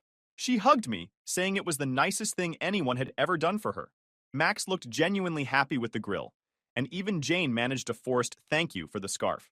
For a moment, I thought maybe things were finally looking up, but Sherry started acting weird. She kept glancing at me, her eyes darting to Max and back like she was trying to decide whether to say something. Eventually, she pulled me aside into her room. Max followed, looking confused. Sherry was already tearing up as she said, "I'm so sorry. I didn't want to ruin this, but I can't keep it in anymore." I had no idea what she was talking about until she handed me a pregnancy test. I just stared at it, completely frozen. It felt like my brain short-circuited. "It's Casey's," she said. "I found it last month." Then she dropped the bomb. Casey had been cheating on me since early in the year, and the guy was someone Jane had introduced her to. Sherry said Casey begged her to keep it a secret because she was figuring things out. I couldn't even speak. My chest felt tight, my hands were shaking, and my vision blurred. Max put a hand on my shoulder and said, "Son, I'm sorry. I understand if you need to leave." That snapped me out of it. I nodded, thanked Sherry for telling me, and shook Max's hand. As I walked out of the room, I glanced at Jane. She was sitting on the couch, sipping wine, completely unfazed. I didn't say anything to her. I didn't trust myself not to explode. The drive home was a blur. By the time I got back to my apartment, I was shaking with a mix of rage and heartbreak. I called my family and told them everything. My mom was furious, saying, "You're better off without her." My sisters were ready to fight Casey, but I told them to let it go. All I wanted was to move on. That night, around 11 p.m., Casey started blowing up my phone. She kept texting, saying things like, "I can explain," and "Please just let me talk to you." I didn't answer. The next morning, I changed my number, deleted my social media, and started erasing her from my life. It hurt like hell, but I knew one thing for sure. I deserved better. After Christmas, I felt like I was in survival mode. Cutting Casey off wasn't just about avoiding her calls and texts. It was about protecting myself from everything she represented. I wasn't just heartbroken. I was humiliated, angry, and stuck replaying every moment of our relationship, trying to figure out how I missed the signs. She tried everything to get in touch. She called from blocked numbers, sent emails, and even tried reaching out to my family. Every message was the same. "It's not what it looks like," or "You're misunderstanding everything." I didn't bother responding. What was there to misunderstand? She cheated, got pregnant, and lied about it. End of story. I spent a lot of time with my family in those first few weeks. My mom, being the nurturing force she is, made sure I was eating and sleeping. My sisters were more direct, saying things like, "Dude, she's trash," and "She doesn't deserve a second of your time." They were blunt, but honestly, it helped. They reminded me that I wasn't the problem. She was. To keep myself busy, I dove into work. I started picking up extra shifts at the factory, not just to distract myself, but to build up my savings again. The money I'd spent on the ring? Gone. But that didn't sting as much as losing the life I thought I was building with Casey. I realized I needed to refocus on myself, so I started doing things I hadn't done in a while. I joined a local basketball league, reconnected with friends, and even tried learning how to cook. Spoiler, I'm still terrible at it, but it's fun. Slowly but surely, I felt like I was starting to heal. Then, in mid-2020, I got some news I wasn't expecting. A mutual friend texted me out of the blue saying, "Hey, did you hear about Casey?" I debated ignoring it, but curiosity got the better of me.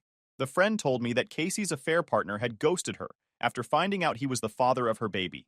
Apparently, he wanted nothing to do with her or the kid. Casey was now a single mom, trying to figure things out on her own. My reaction? Honestly, I didn't feel much.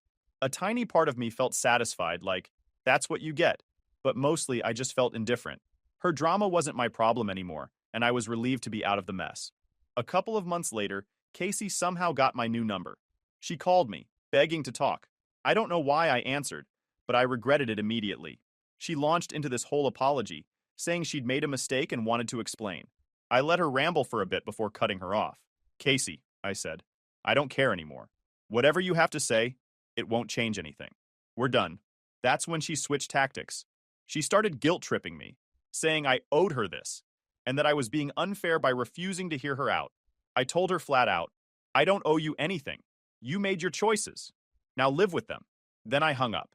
Not long after, Jane decided to get involved. She sent me a string of texts calling me a coward and saying I was running away from my responsibilities. I couldn't believe the audacity. Responsibilities? I wasn't the one who cheated. I wasn't the one who got someone else pregnant. I blocked her number too. For a while, it felt like they were everywhere. trying to drag me back into their chaos. But every time they reached out, it only solidified my decision to cut them off. I didn't want or need their explanations. I didn't want closure. I just wanted to move on. And eventually, I did. The calls stopped. The texts stopped. My days started feeling lighter. For the first time in months, I felt like I was in control of my life again. Mother's Day rolled around, and I was looking forward to spending it with my mom and one of my sisters, Raven. My mom has always been the heart of our family, and after everything that happened, I wanted to make the day special for her. We decided to grab lunch at Red Lobster because seafood is her favorite. It was supposed to be a calm, drama-free day. Spoiler alert, it wasn't. We were finishing up and about to leave when I saw them, Jane and Sherry. Of all people in all places, they had to show up there. My stomach dropped. Sherry looked like she wanted to sink into the floor when she saw me, but Jane, she locked eyes with me and immediately had her usual look of disdain. I could feel Raven tensing up beside me. She's always been protective of me, and I knew she was ready to go off. Jane's expression changed the moment she noticed Raven. She looked confused, almost shocked, like she was piecing something together. I realized she must have finally figured out that Raven was my sister, the same other woman she had accused me of cheating with. The audacity of it all made me want to laugh. Raven muttered under her breath, "Do you want me to handle her?" I shook my head. The last thing I wanted was a public scene. My mom gave Jane a cold, hard look before nudging me forward. "Let's just go," she said. But then Sherry stepped forward, practically begging, "Please, can we talk? Just for a minute. Alone." Raven wasn't having it. "Why would he want to talk to you?" she snapped. Sherry looked genuinely upset, and my mom stepped in, suggesting that I hear her out, away from Jane. I agreed, more out of curiosity than anything else. Sherry pulled me aside, far enough away that Jane couldn't hear us. She immediately apologized for everything that happened. "I'm so sorry for how things turned out," she said. "I miss having you around.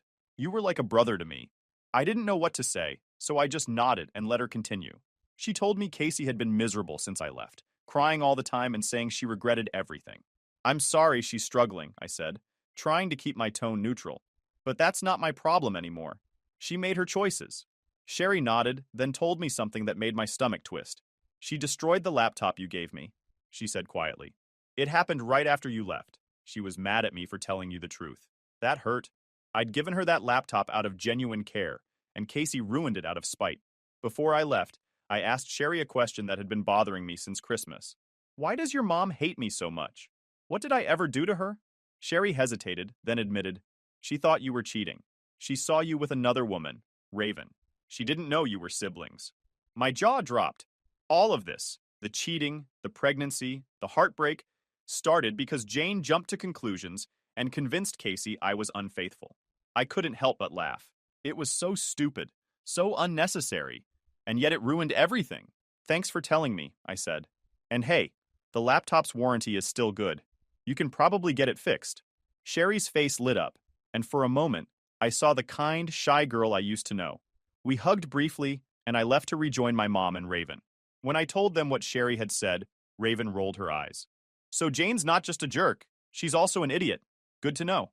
My mom sighed and said, "Michael, you're better off without those people in your life." She was right. I'd spent so much time trying to make things work with Casey and her family, but it was clear now that they were never worth the effort. A few days after running into Sherry and Jane at Red Lobster, Sherry called me.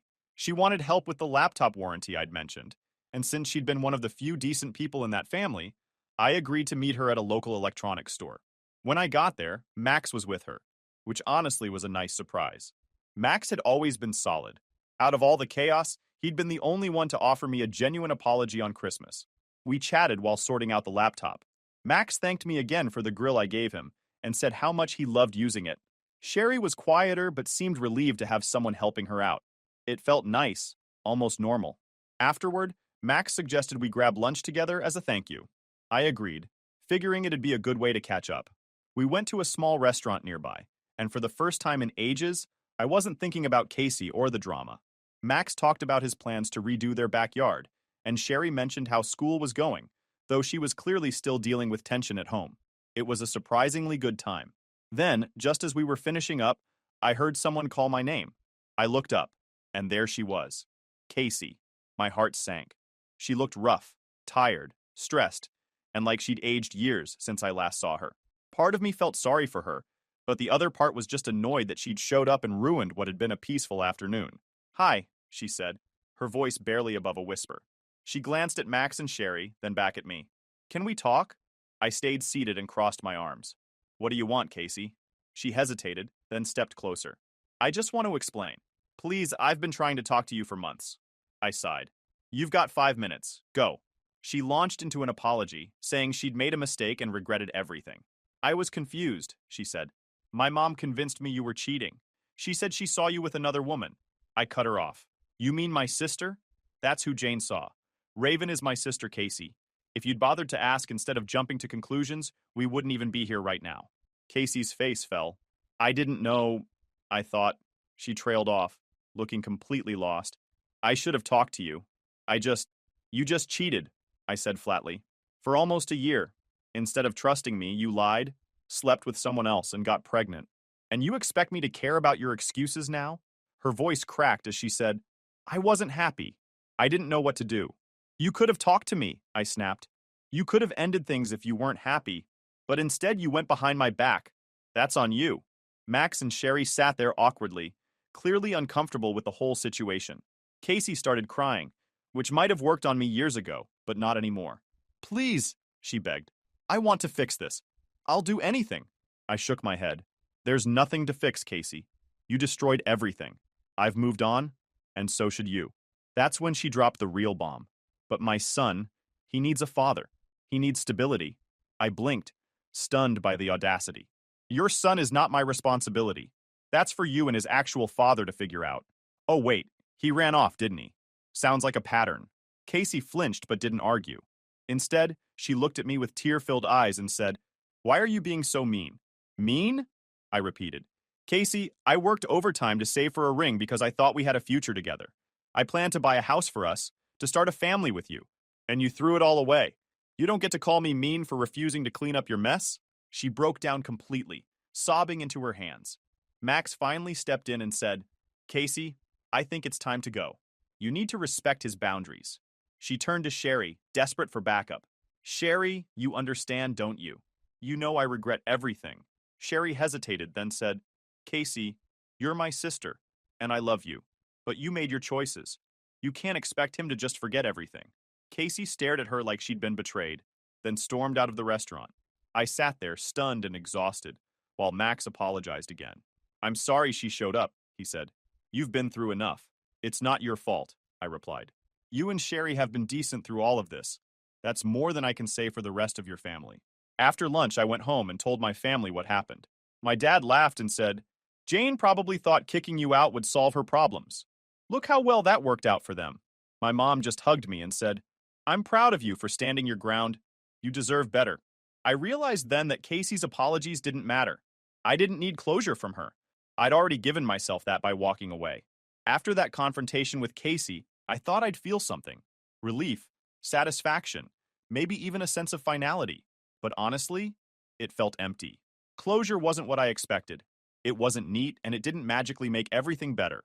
Instead, it just reminded me of how much damage had been done and how pointless it all was. A couple of days later, Sherry sent me a text thanking me for hearing her out and helping with the laptop. She said, "I really miss having you around. You were like the brother I never had." That hit me harder than I thought it would. I told her I appreciated her honesty and that she didn't owe me an apology for Casey's mess. If anything, she'd been the only one in that family who acted with integrity. Hearing from Sherry made me reflect on how much I'd lost, not just with Casey, but with the parts of her family I'd grown close to. Max had always treated me with respect, and Sherry genuinely looked up to me. I didn't realize how much I missed having people like them in my life until that lunch. But I also knew staying in touch with them would mean risking Casey finding ways to worm back into my life, and I wasn't willing to let that happen. A week later, a mutual acquaintance reached out to tell me more about Casey. Apparently, she was still trying to contact old friends of mine, hoping they'd convince me to talk to her. She was struggling as a single mom, juggling work and raising her son alone after her affair partner completely ghosted her. I didn't feel vindicated hearing this. If anything, it just made me more certain I made the right choice by walking away. Her life was her responsibility now, and I wanted no part of it. Then there was Jane. I'd expected her to double down on her hatred for me, but surprisingly, she'd gone quiet. I guess the confrontation at Red Lobster left her with nothing else to say. Or maybe she realized how much damage her lies had caused. Either way, I was relieved to be free of her meddling. One thing Casey said during the confrontation stuck with me, though. She claimed she only cheated because Jane convinced her I was unfaithful. At first, I brushed it off as another excuse. But the more I thought about it, the angrier I got. Jane had been meddling in our relationship from the beginning, planting seeds of doubt and encouraging Casey to find someone better. But Casey wasn't an innocent victim in all of this. She made the choice to cheat. She made the choice to hide it. And she made the choice to try and lie her way out of it when she got caught. In the end, it didn't matter who was more at fault. Jane and Casey were both toxic in their own ways, and I was better off without either of them. That night, I sat down with my family and told them everything. My dad chuckled and said, "Son, Jane was looking for any excuse to get rid of you. That woman was always full of it." Raven smirked and added, "And yet you're the one who came out ahead. Casey's stuck raising a kid alone, and Jane's probably tearing her hair out trying to fix things. Meanwhile, you've got a clean slate. That's a win." My mom, as always, was the voice of reason.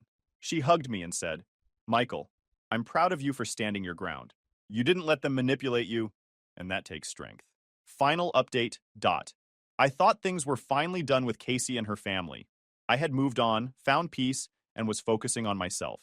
But of course, Jane wasn't about to let things end quietly. A few weeks after the confrontation with Casey, I got a call from a number I didn't recognize. Against my better judgment, I answered, "Michael, it's Jane." Her sharp voice came through the line. I almost hung up right there, but curiosity got the better of me. What could she possibly want now? "What do you want, Jane?" I said, already annoyed. "We need to talk," she snapped, as if she was the one doing me a favor by calling. "It's about Casey and the baby." I sighed. "There's nothing to talk about. I've made my position clear. Goodbye, Jane." "Wait!"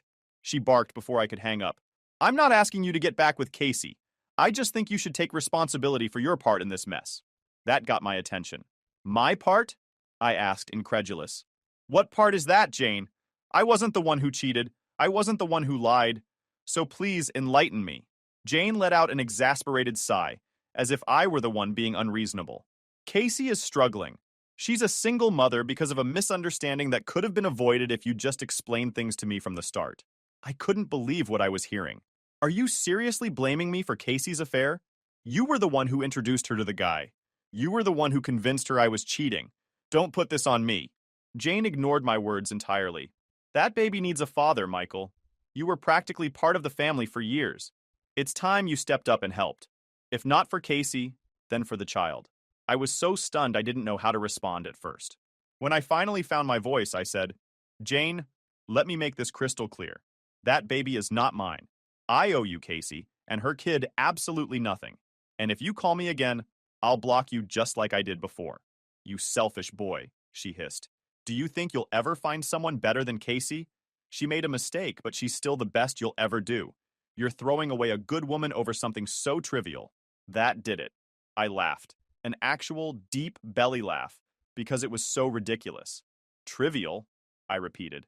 "Cheating for almost a year, lying about a pregnancy, and trying to manipulate me into staying? That's trivial to you? No wonder your family is such a mess."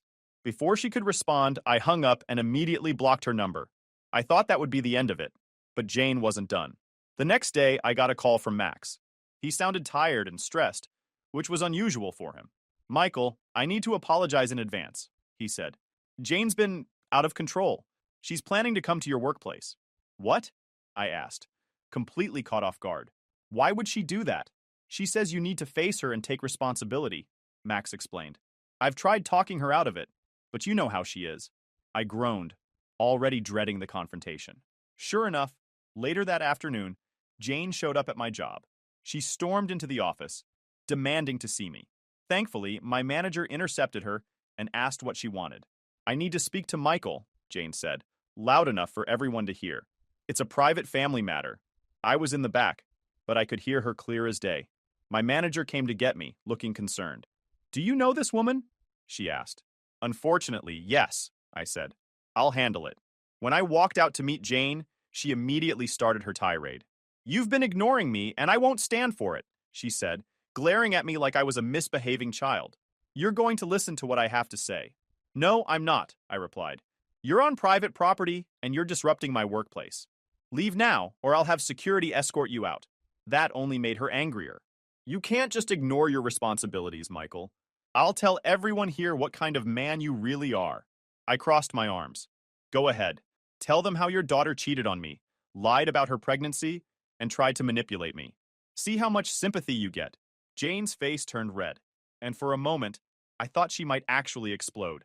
You're a pathetic excuse for a man, she spat. I hope you end up alone, because no decent woman will ever want you. Before I could respond, security arrived and escorted her out. My coworkers were obviously curious, but I just shrugged it off saying, crazy ex's mom. Long story. They didn't press further. Later that night, I got a text from Sherry. She apologized profusely for her mom's behavior and said Max was furious with Jane for embarrassing their family. She's out of control, Sherry wrote. Max is thinking about filing for divorce because of this. I told Sherry it wasn't her fault and that I didn't blame Max for wanting out. Jane had caused nothing but chaos, and honestly, I felt bad for him. The whole situation left me emotionally drained, but it also reinforced one thing. I made the right decision by cutting Casey and her family out of my life. They were toxic, entitled, and incapable of taking responsibility for their actions. And I wasn't about to let them drag me down with them. Story 4.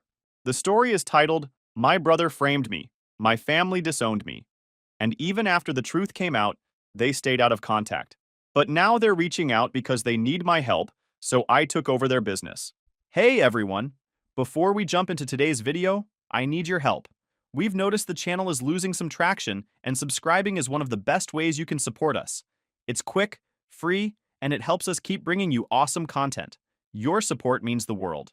Let's keep this channel growing together. Thanks so much. Now let's start the video. Hey folks, been lurking here for a while, so I figured it's my turn to share the chaos. Alright, so this is one of those family screw-ups where no matter what you do, you're always the bad guy. Let's just say, if you've ever dealt with golden child syndrome, you'll probably relate. So yeah, buckle up. This one's a wild ride. Growing up, it was pretty obvious my family had a favorite. My 29 male older brother, Tyler, 31 male, could do whatever the hell he wanted, and nobody blinked an eye. Me? Different story. Our parents owned a small hardware store in town. They had us working there as soon as we could carry a toolbox. Fair enough, I guess. But it didn't take long to see how things really worked. Tyler got the easy stuff, ringing people up at the register, chatting with customers, or hanging out in the back pretending to do paperwork. Meanwhile, I was the one unloading trucks, hauling heavy boxes, and stacking shelves till my arms ached. If something broke, somehow that was my fault. If money went missing from the register? Yeah, guess who got blamed? The guy had a habit of skipping shifts without consequences. He's got a lot going on, my parents would say. But if I showed up 5 minutes late, you need to take this job seriously. Classic double standard. After a while, I stopped expecting things to be fair. Outside of work, Tyler wasn't much better. He treated my stuff like his personal stash. I'd walk outside to see my car gone, only for him to show up hours later with the tank on empty. If I called him out, he'd just laugh it off. Relax, man. It's not a big deal. And my parents? He's your brother. Don't be so selfish. Every damn time. It wasn't just small stuff either. One time, I saved up for a brand new power drill. Top of the line. Next thing I know, Tyler's borrowed it for some side job, and it comes back busted. Told him to replace it, but he just shrugged. It still works, doesn't it? Parents backed him up. It was an accident. Don't make a big deal out of it. After that, I started locking my tools in my truck just to keep him from getting his hands on them. The worst part was how they acted like Tyler could do no wrong. If he screwed up, there was always some excuse. Forgot to lock up the store one night? He must have been tired. Short on cash from the till? Maybe the register was off. Meanwhile, if I so much as looked at the clock during a slow shift, it was, you need to stay focused. Somewhere along the line, Tyler's screw-ups were getting far. He got into gambling, sports bets, poker nights, and God knows what else. Didn't take long before he started dipping into the hardware store's cash to cover his losses. I found out when I noticed the till coming up short more often than usual. Tried to mention it to Dad once, thinking maybe it was a mistake, but he just waved it off. Tyler's going through a rough patch. Don't make a big deal out of it. Rough patch or not, the missing cash kept adding up. Meanwhile, I had to cover the difference more than once, taking it out of my own paycheck just to avoid another lecture about responsibility. Tyler, of course, never got so much as a slap on the wrist. Mom just kept saying, he's under a lot of stress. He needs our support. Guest support included turning a blind eye while he treated the register like his personal ATM. Things boiled over one night after we closed the store. Tyler dipped early, again, leaving me to unload a shipment by myself. It wasn't just a few boxes either. Pallets of lumber, bags of cement mix, and enough hardware to stock the shelves for a month. By the time I locked up, my back felt shot. I drove home, found Tyler in the garage digging through Dad's toolbox drawers, the ones where he sometimes stashed extra cash. I didn't need to guess what he was looking for. Tyler had a habit of borrowing money when his gambling debts started piling up. Looking for tools or cash this time? I said. He didn't even look up. Mind your business. Yeah? Register's been short all week. You think no one noticed? I'll pay it back. Like last time? I stepped closer. How much this time? Poker? Football bets? He stepped closer, like he wanted to square up. At least I'm not busting my ass hauling boxes for minimum wage. Maybe if you took a few risks, you wouldn't be stuck scraping by. Before I could think, I shoved him, and we clashed. We scuffled, knocking over a stack of paint cans and making enough noise to bring Mom and Dad running. They burst into the garage just as I shoved Tyler against the wall. Mom yelled for us to stop, and Dad stepped between us, looking straight at me like I was the one who'd screwed up. I tried to explain about the missing money, but Dad cut me off saying he didn't want to hear it. Said Tyler was under a lot of stress and that I needed to stop making things harder for him. Same excuse as always. I walked out before I said something I'd regret. After that night, I knew I needed to get out of that house. I kept my head down, worked my shifts, and tried to save up enough cash to get my own place. I wasn't looking for handouts, I just wanted out. But of course, things didn't go the way I planned. Around that time, my grandparents started having health problems. Grandpa's arthritis made it tough for him to get around, and Grandma needed medication that wasn't cheap. They'd always been good to me, never picked sides like my parents did. To help cover expenses, they'd stashed about $10,000 in a safe at their house. Not exactly the smartest move, but they didn't trust banks after getting burned during some financial mess years back. Tyler started visiting them more often, playing the caring grandson routine. I figured he was just buttering them up. He had a habit of using people when he needed something. Meanwhile, I barely had time to visit between shifts at the store and side jobs I picked up to boost my savings. Then, one weekend, the money vanished. No break-ins, no forced entry, just gone. The whole family went into panic mode. Grandpa was tearing the house apart, convinced the safe had to be somewhere else. Grandma could barely speak. Everyone started tossing around theories, but it didn't take long before fingers started pointing. I was unloading a shipment at the store when my phone buzzed. Dad, get to the house, now, he said. No explanation, just hung up. By the time I got there, the living room felt like an interrogation room. My parents sat on the couch, Grandma and Grandpa next to them. And then there was Tyler, arms crossed like he already knew how this was going to play out. Dad didn't waste time. $10,000 is missing. Your grandparents need that money for their medical bills. Tell us what happened. I don't know what to tell you, I said. I didn't take anything. Mom shot me a look like I'd just spit on the carpet. Tyler said he saw you near the safe last time you visited. You've been struggling with rent lately. Maybe you got desperate. Just tell the truth so we can move on. I glanced at Tyler. He just stood there with that same blank expression he always had when he knew he was about to get away with something. I told them that I wouldn't steal from Grandma and Grandpa, and that I don't even visit so often. Dad, not believing a word of me, said, then prove it. Pay the money back. Until you do, don't bother coming around. They can't be serious. How do they want me to prove something I didn't even do? They really believed I did such a thing without even having any evidence. I don't have 10 grand lying around, I said. Then figure it out. Dad shot back. Grandparents were silent. Nobody said a word. I waited, hoping someone would step up. But the silence just dragged on until Dad nodded toward the door. Go pack your stuff, he said. I stood there for a second, half expecting someone to stop me. Nobody did. I turned and walked out to my car. By the time I got home, they'd already tossed my stuff into the trunk. Bags of clothes, a few tools, and whatever else they thought was mine. Tyler showed up just as I was about to drive off. He stood on the porch, watching like he was waiting to see me crack. For a second, I thought about calling him out, telling everyone what kind of guy he really was. But what was the point? They'd already made up their minds. Tyler pointed fingers at me. Everyone believed him. That was enough for me to understand there's no place for me here anymore. I drove off without looking back. The next few weeks were rough. Getting kicked out wasn't some dramatic, life-changing moment. It was more like getting shoved into a pit and realizing no one was coming to pull you out. The apartment I moved into wasn't much. Bare walls, secondhand furniture, and a fridge that sounded like it was on its last legs. Rent ate up most of my paycheck from the construction job I'd picked up after leaving the store. I didn't have much left after bills, So dinner was usually instant noodles or whatever, was on sale at the grocery store. The hardest part wasn't the work, though. It was the silence. My parents didn't just cut me off, they made sure everyone else did too. Calls went straight to voicemail, texts got ignored, and the invites to family gatherings stopped coming. Even friends I'd known for years started pulling away, like they didn't want to get caught in the middle. I stopped reaching out after a while. Figured if they didn't want me around, I wasn't going to beg for their attention. If they thought I couldn't make it without them, they were about to find out how wrong they were. I picked up extra shifts wherever I could, fixing decks, patching roofs, remodeling kitchens. The more jobs I took, the more I learned. Carpentry, plumbing, electrical work. I soaked up every bit of knowledge I could get my hands on. YouTube tutorials, construction manuals, watching the older guys on site, whatever it took. The pay wasn't great, but it kept me moving. Every busted knuckle and sleepless night felt like a step toward a debt I owed myself, and I was determined to pay it off. Nights were the worst. After working all day, I'd come home too tired to do much besides collapse on the couch. I kept grinding. Every extra shift, every side gig, every dollar saved, it all added up, little by little. Jeremy, my cousin, was the only one from the family who stuck around.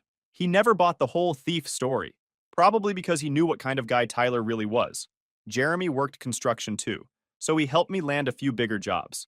When I needed an extra set of hands on weekends, he was the first one to show up. Having someone in my corner helped, but I wasn't leaning on anyone. Every dollar I made went straight back into upgrading my tools and truck. No flashy spending, no wasted cash. It wasn't long before I had to make a choice: stick with my construction crew job or go all in on my own thing. I walked into the site office, handed in my notice, and drove home knowing there was no backup plan. No steady paycheck, just me and whatever jobs I could land. But that was the point. No safety net, no excuses. Going solo wasn't easy. Roofing in the summer heat, crawling under houses to fix busted pipes, hauling drywall until my shoulders ached. None of it was fun, but I didn't care. Every job meant more cash, more skills, and more clients spreading my name around town. There was this one job that stuck with me, the one that really got things rolling. This guy hired me to build a custom deck on his lake house. The job had to be perfect. No shortcuts, no mistakes. I spent 2 weeks measuring, cutting, and building, working late into the evening with only a flashlight when the sun went down. By the time I finished, my hands were raw, and I was running on fumes. But the guy was impressed enough to start recommending me to his clients. Turns out he was a real estate investor with properties all over the county. Suddenly, I wasn't just fixing decks. I was remodeling rental properties, flipping houses, and handling renovation contracts that paid more in a month than I used to make in 3. Real estate investors started calling, and that's when things really took off. With more jobs coming in, I needed help. Hired a couple of guys I trusted. No slackers, no complainers. We tackled everything from bathroom remodels to full-scale renovations. I made sure we did every job right the first time. No cutting corners, no rushing to finish early. Reputation mattered more than price, and I wasn't about to screw that up. The money started rolling in faster than I could spend it. First thing I did was upgrade my truck. Nothing flashy, just a solid workhorse with enough space for tools and materials. Bought better equipment too. Table saws, power drills, everything I needed to handle bigger jobs. I even picked up a trailer to haul lumber and debris, saving me time and money on every job. Every dollar that didn't go into tools or gas went straight into savings. No fancy dinners, no vacations. Just slow, steady progress. I was too busy working to spend money anyway. 7 days a week, sun up to sundown, I was either on a job site or lining up the next gig. Didn't have much of a social life, but it wasn't my priority. Meanwhile, Tyler was still circling the drain. His gambling problem wasn't a secret anymore. Word around town was that he owed money to half the guys he used to hang out with. A few of them even showed up at the store looking for him, but my parents covered for him, same as always, convinced he'd get back on track any day now. Didn't bother me. I had bigger things to worry about. A year in, I had more work than I could handle. Started turning down smaller jobs just to keep up with the bigger ones. Home remodels, commercial renovations, even a few custom builds, the kind of work that paid enough to keep my crews busy for weeks at a time. I bought a second truck, hired more guys, and expanded my crew to 3 teams. I wasn't just surviving, I was thriving. 3 crews running jobs across the state, pulling 6 figures a year, and living in a house I owned outright. All built from nothing. No handouts, no shortcuts. Success didn't happen overnight. In a couple of years, I wasn't just remodeling houses, I was handling multi-unit properties, office buildings, and retail spaces. but it didn't mean I forgot where I came from. Every time I drove past my parents' store, I remembered the nights I spent unloading trucks while Tyler sat in the back pretending to do paperwork. I remembered the look on his face when I drove away that day, the smirk, the satisfaction of knowing he'd gotten away with it. And every time I thought about slowing down, I remembered that moment and pushed even harder. With the money rolling in, I expanded fast. Bought more trucks, hired more guys, carpenters, electricians, plumbers. I kept my crews lean. No slackers, no dead weight. If a guy couldn't pull his weight or started showing up late, he was gone. Simple as that. I didn't have time to babysit anyone. Every job had to be done right the first time. My cousin, Jeremy, stayed in the picture, helping with networking and landing clients. The guy knew everyone: property managers, real estate developers, even a few city officials. Thanks to him, I scored a contract with a developer building luxury condos downtown. That one job alone pulled in more money than my entire first year of side gigs. After a few years of running my own business, I didn't think much about my family anymore.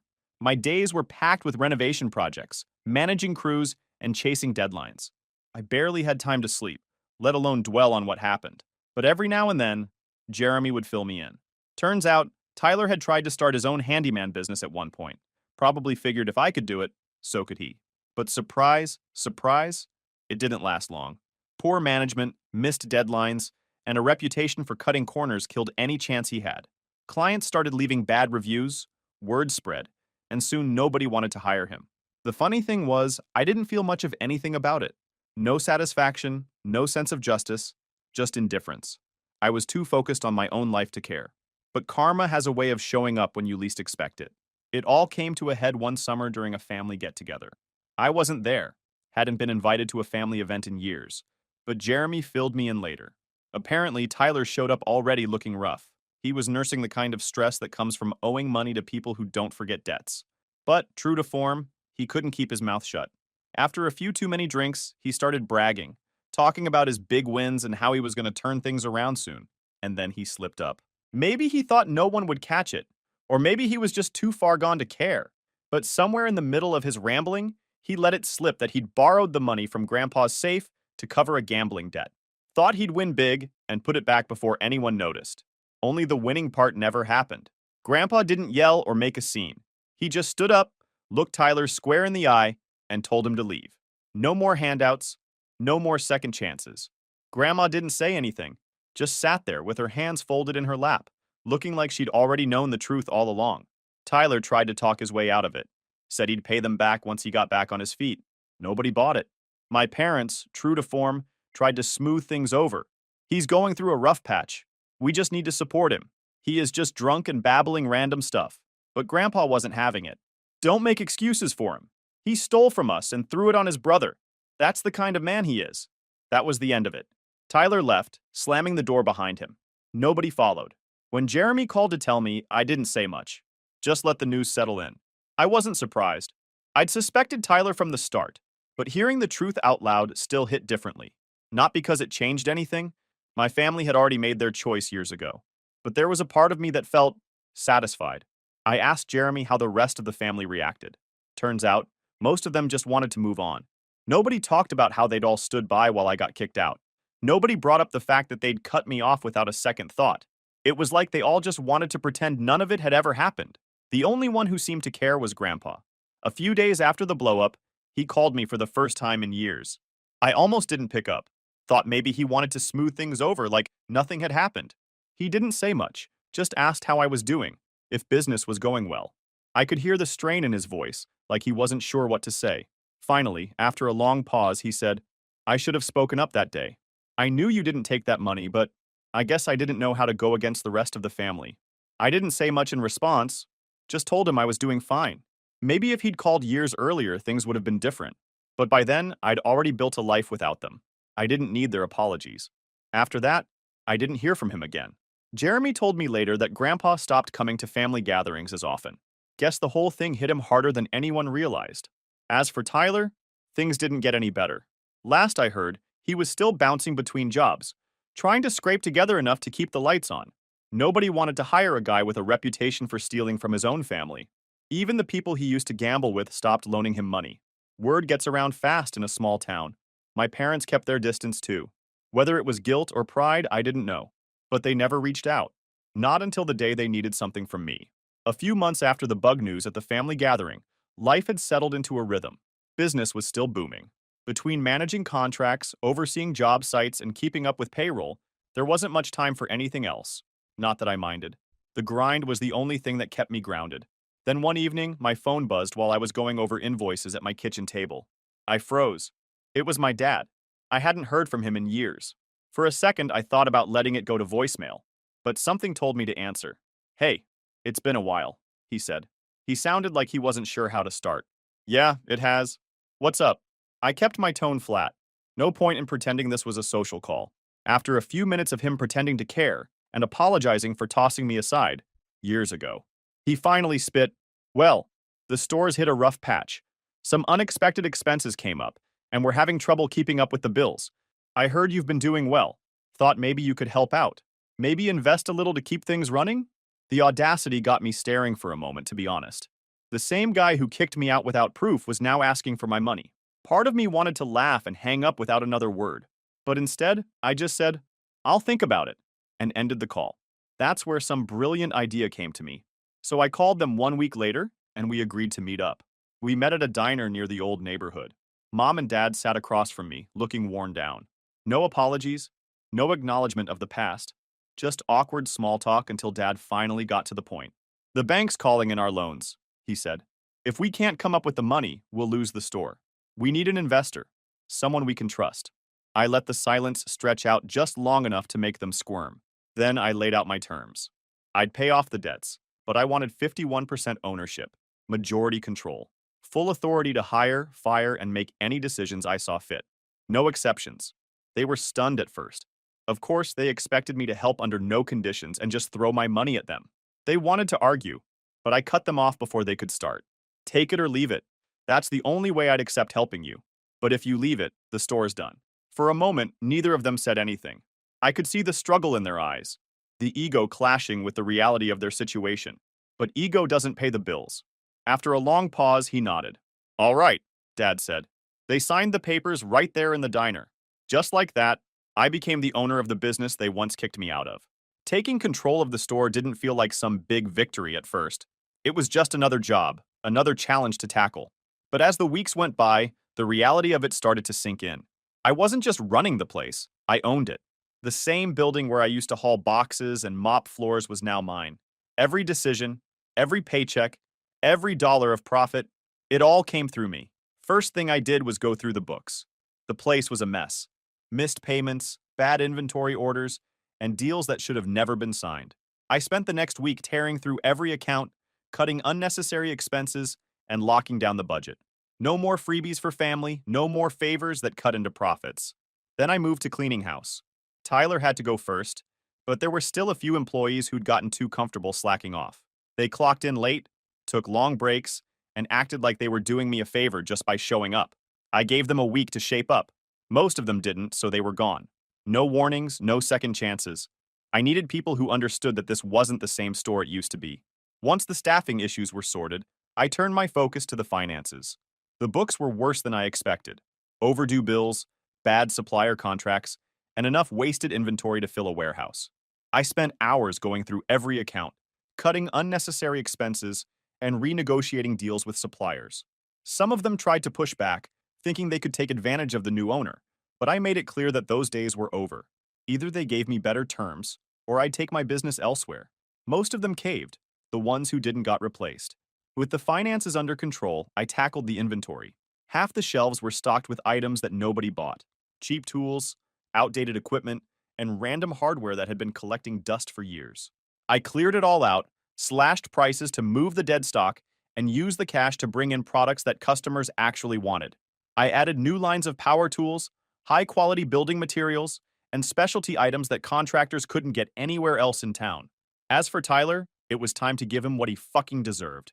He was the first to go. I didn't waste time. Walked into his office Monday morning and dropped the termination letter on his desk. "Your last paycheck. You're done here." "You can't do this," he shouted. I cut him off. "Yes, I can, and I just did." Security walked him out while the staff watched. Nobody defended him. Nobody even looked surprised. With Tyler gone, I turned my focus to the rest of the business. Sales picked up almost immediately. Contractors started coming in more often because they knew we had what they needed, and homeowners appreciated the better selection and cleaner store. I made sure the place looked professional, organized shelves, clear signage, and a checkout process that didn't take half an hour. I even invested in a new point of sale system to speed things up and keep better track of inventory. Within 6 months, the store was back in the black. Sales were up, expenses were down, profits were up by nearly 20%. By the end of the year, the store was pulling in more revenue than it had in the last 5 years combined. Suppliers started offering me better deals, and local contractors began recommending us to their crews. Word spread fast that the store was under new management, and that this time, things were done right. And my parents? They stayed on as employees. No special treatment, no extra perks. They clocked in and out like everyone else. If they didn't like it, they knew where the door was. I made it clear from day one. This wasn't a family favor. This was a business. For the first time in years, I didn't feel anger or resentment, just a sense of closure. I'd built my success without them, and now, every time they walked into that store, they'd know exactly who they answered to. Meanwhile, Tyler's downward spiral didn't slow down. No job, no money, and no more handouts from mom and dad. Last I heard, he was working part-time at a warehouse across town, barely scraping by. Nobody wanted to hire a guy with his reputation, not after the gambling debts, missed shifts, and burned bridges. Even the people he used to hang out with had stopped returning his calls. He'd used up all his favors and then some. Well, couldn't say I felt bad. Mom and Dad never said much about him, but I could tell it weighed on them. They never asked me to help Tyler, though. Not after everything that had happened. Maybe they knew better. It didn't matter. Tyler had made his choices, and now he was living with the consequences. I wasn't about to waste my time trying to save someone who once tried to ruin my life. As for the rest of the family, most of them kept their distance. A few relatives started showing up at the store again once they heard I was running it, but the conversations were always short and awkward. Nobody brought up what had happened with the money, and nobody apologized for turning their backs on me. It was like they all wanted to pretend it had never happened. Fine by me. I wasn't interested in rehashing the past. But Grandpa was different. He stopped by one afternoon, unannounced. I was in the middle of unloading a shipment when I saw him standing near the entrance. For a second, I thought about pretending I hadn't seen him, but he came over. He stood there in awkward silence for a moment. Finally, he cleared his throat. "Place looks good," he said. "Thanks," I replied. Then he continued. "I should have spoken up that day. I knew you didn't take that money. But, well, I think I didn't have the courage to stand against the crowd. I just nodded. Save it. I'm doing good after all." Maybe if he'd said those words years ago, things would have been different. But standing there, surrounded by the business I'd built with my own 2 hands, I realized I didn't need his apology. I'd already proven everything I needed to prove. After a few more minutes of small talk, he left. I never saw him again after that. Jeremy told me later that Grandpa had stopped going to family gatherings and kept to himself for the most part. Maybe the guilt was too much, or maybe he just got tired of the drama. Either way, I didn't care. By the time the next year rolled around, the store was running like a well-oiled machine. Profits were steady, and the customers knew they could count on us. I kept building my construction business, running 3 solid crews while managing the store on the side. These days, I don't think much about the past. Life's better than ever, built on my own terms. And that felt so damn good. Edit. Wow, didn't expect this to blow up. Thanks for reading and for all the comments. Appreciate the support. To those asking, no, I haven't heard from Tyler in a while. Last I heard, he's still bouncing between jobs.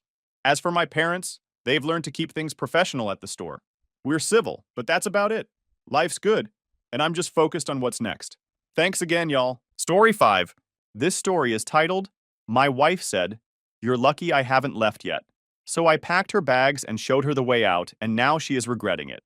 So for context, I, 34 male, have been married to my wife Sarah, 32 female, for almost 6 years now. We met back in college. I was the guy who played football, hit the gym 5 days a week, and majored in business while she was studying communications. I'm not trying to sound like I'm bragging or anything, but I was always the guy who had his shit together, you know? Now I work in construction management, make decent money, like $120,000 a year, own our house, paid the down payment myself from savings, and really thought we had a good life together. I've always been the provider, the rock, the one who fixed everything from leaky faucets to financial problems. Sarah used to be different when we first met. She was supportive, kind, always telling me how proud she was of me. But something changed over the last couple years. It happened so gradually that I barely noticed it at first. Like how a frog won't jump out of water if you heat it slowly, or so I've heard. Little comments here and there, less physical affection, more time on her phone, more girls' nights that kept getting more frequent and longer. I kept telling myself it was just a phase, or maybe she was stressed about something. You know how sometimes someone says something and it just hits you different? Like, you've been ignoring all these little signs for months, maybe years, and then boom, one sentence, and everything becomes crystal clear, like someone just wiped the fog off a mirror. That's what happened when Sarah said, "You're lucky I haven't left yet." Just like that. Casual as hell. She didn't even look up from her phone when she said it. No anger, no emotion, just stating a fact like she was telling me we needed milk from the store or something. We'd been sitting at the dinner table, the one I built with my own hands last summer, and I just asked if she wanted to maybe plan a weekend away, just the two of us. That was her response. "You're lucky I haven't left yet." I didn't say anything back right away. What could I say? I just sat there across from her, my fork halfway to my mouth, watching her face, trying to process what she meant. The worst part wasn't even the words themselves. It was how she said them, with complete indifference. Like she couldn't care less about my reaction, or how those words might make me feel. Like she was commenting on the weather. In that moment, everything clicked. All those nights she was glued to her phone, all the plans she made without me, how she barely even noticed I was in the room half the time, all those girls' nights that kept getting more frequent, the way she rolled her eyes whenever I suggested we do something together, the constant comments about how her friends' husbands took them on expensive vacations, while I just worked all the time, despite the fact that my working all the time paid for our house and her new car, the way she'd sigh heavily if I touched her shoulder or tried to hug her. It all made sense now. I wasn't her husband anymore. I was just there, taking up space in a marriage that was already over in her mind. I could have argued with her, could have demanded to know what she meant, but honestly, what was the point? She'd already decided how she felt. And the part that really stung was how she just assumed I'd take it. Like I'd swallow those words and move on like I had with all the other little jabs and comments over the years. Like I was some kind of emotional punching bag who'd always be there, no matter how she treated me. Not this time. Not fucking this time. I looked down at my plate, the meal I'd cooked, by the way, because she didn't feel like it, even though she'd been home all day while I was at a job site for 10 hours. I felt something shift inside me, like a switch being flipped, or maybe more like a dam breaking. All the frustration, all the hurt, all the confusion of the last year or two suddenly crystallized into perfect clarity. I knew exactly what I needed to do. I got up from the table slowly, pushing my chair back. She didn't even bother looking up from whatever the hell was so important on her phone. Probably her feminist TikTok videos she was always watching or texting her friend Jessica, who'd been divorced twice and hated men with a passion. Jessica was always in Sarah's ear, with stuff like "men ain't shit" and "know your worth, queen," while conveniently forgetting to mention her own track record of failed relationships. I walked to our bedroom without saying a word. No drama, no slamming doors, none of that crap. My dad always taught me that real men handle their business with dignity, not emotional outbursts. So I just went to the closet, pulled out her expensive suitcase, the one I bought her for our anniversary last year, $400 from that fancy luggage store she liked, and laid it open on the bed. Then I started packing her stuff, one piece at a time, real careful and methodical. The sound of the hangers sliding on the rod was weirdly calming, almost therapeutic. I focused on folding everything neatly. Her favorite designer jeans that cost more than my work boots, the ones she bought with my credit card, those tops she always wears to her women's empowerment meetups, where they mostly just complained about their husbands from what I could tell. Enough stuff so she wouldn't need to come back right away. I even packed that stupid "The Future is Female" t-shirt she loved wearing around the house, the one she got after she started following that radical feminist podcast. I made sure to pack her favorite shoes too, the expensive ones I got her for Christmas that she wore exactly twice, before deciding they weren't in style anymore. And the jewelry her mom gave her. And the designer bag she kept buying even though I kept telling her we should be saving for a rainy day. I wasn't trying to be petty. I was just being thorough. I kinda thought she'd come check what I was doing after a while. Maybe laugh it off like it was some kind of joke. "What are you doing, Mike? Stop being so dramatic." Something like that. But she didn't. Minutes passed, like a good 20 minutes, and she didn't move from the couch. She wasn't worried. She didn't think I'd actually do anything about her little comment.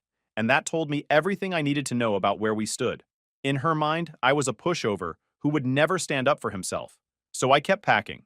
I went to the bathroom and grabbed her expensive skincare products from the cabinet, the ones I paid for, like that face cream that cost $95 for a tiny jar, and put them in a separate bag. I wasn't trying to be petty or make a mess of her things. This wasn't some dramatic movie scene where I throw her clothes out on the lawn or cut them up with scissors. This was different. This was me.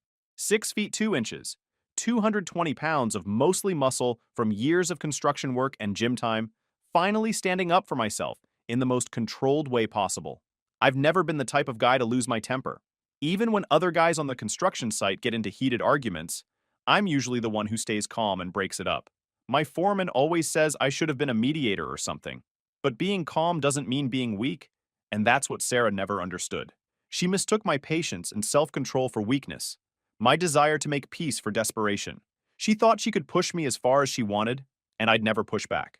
As I packed her things, I thought about all the times I'd compromised, all the times I'd apologized for things that weren't even my fault, just to keep the peace. The vacations I couldn't take because I was working overtime to pay for the lifestyle she wanted. The friends I'd lost touch with, because she always had some reason why we couldn't hang out with them. The hobbies I'd given up, because she made me feel guilty about spending time on anything that didn't involve her. The way she'd roll her eyes when I talked about my job or my interests, like what I cared about didn't matter. This was me showing her something. That I wasn't afraid of her leaving anymore. That I wasn't going to beg her to stay. That maybe, just maybe, she was the lucky one in this relationship, not me. When I finished packing, I zipped up the suitcase and carried it out to the living room with one hand, not even struggling with the weight. I used to compete in strongman competitions in college. I still hold the record for the farmer's walk at my university, so her suitcase felt like nothing. The wheels made this soft clicking sound against the hardwood floor that I installed myself last spring as I rolled it toward the front door. That's when she finally looked up, phone still in hand, but now she was actually paying attention. Her eyes went from the suitcase to me, and I could see the confusion on her face. She blinked a couple times, like she couldn't quite process what she was seeing. Like her brain couldn't compute that I was actually doing something instead of just taking her crap like usual. "What are you doing?" she asked, that entitled tone in her voice I'd come to know so well. The same tone she used when she asked why dinner wasn't ready yet, or why I hadn't fixed something around the house immediately after working a 12-hour day.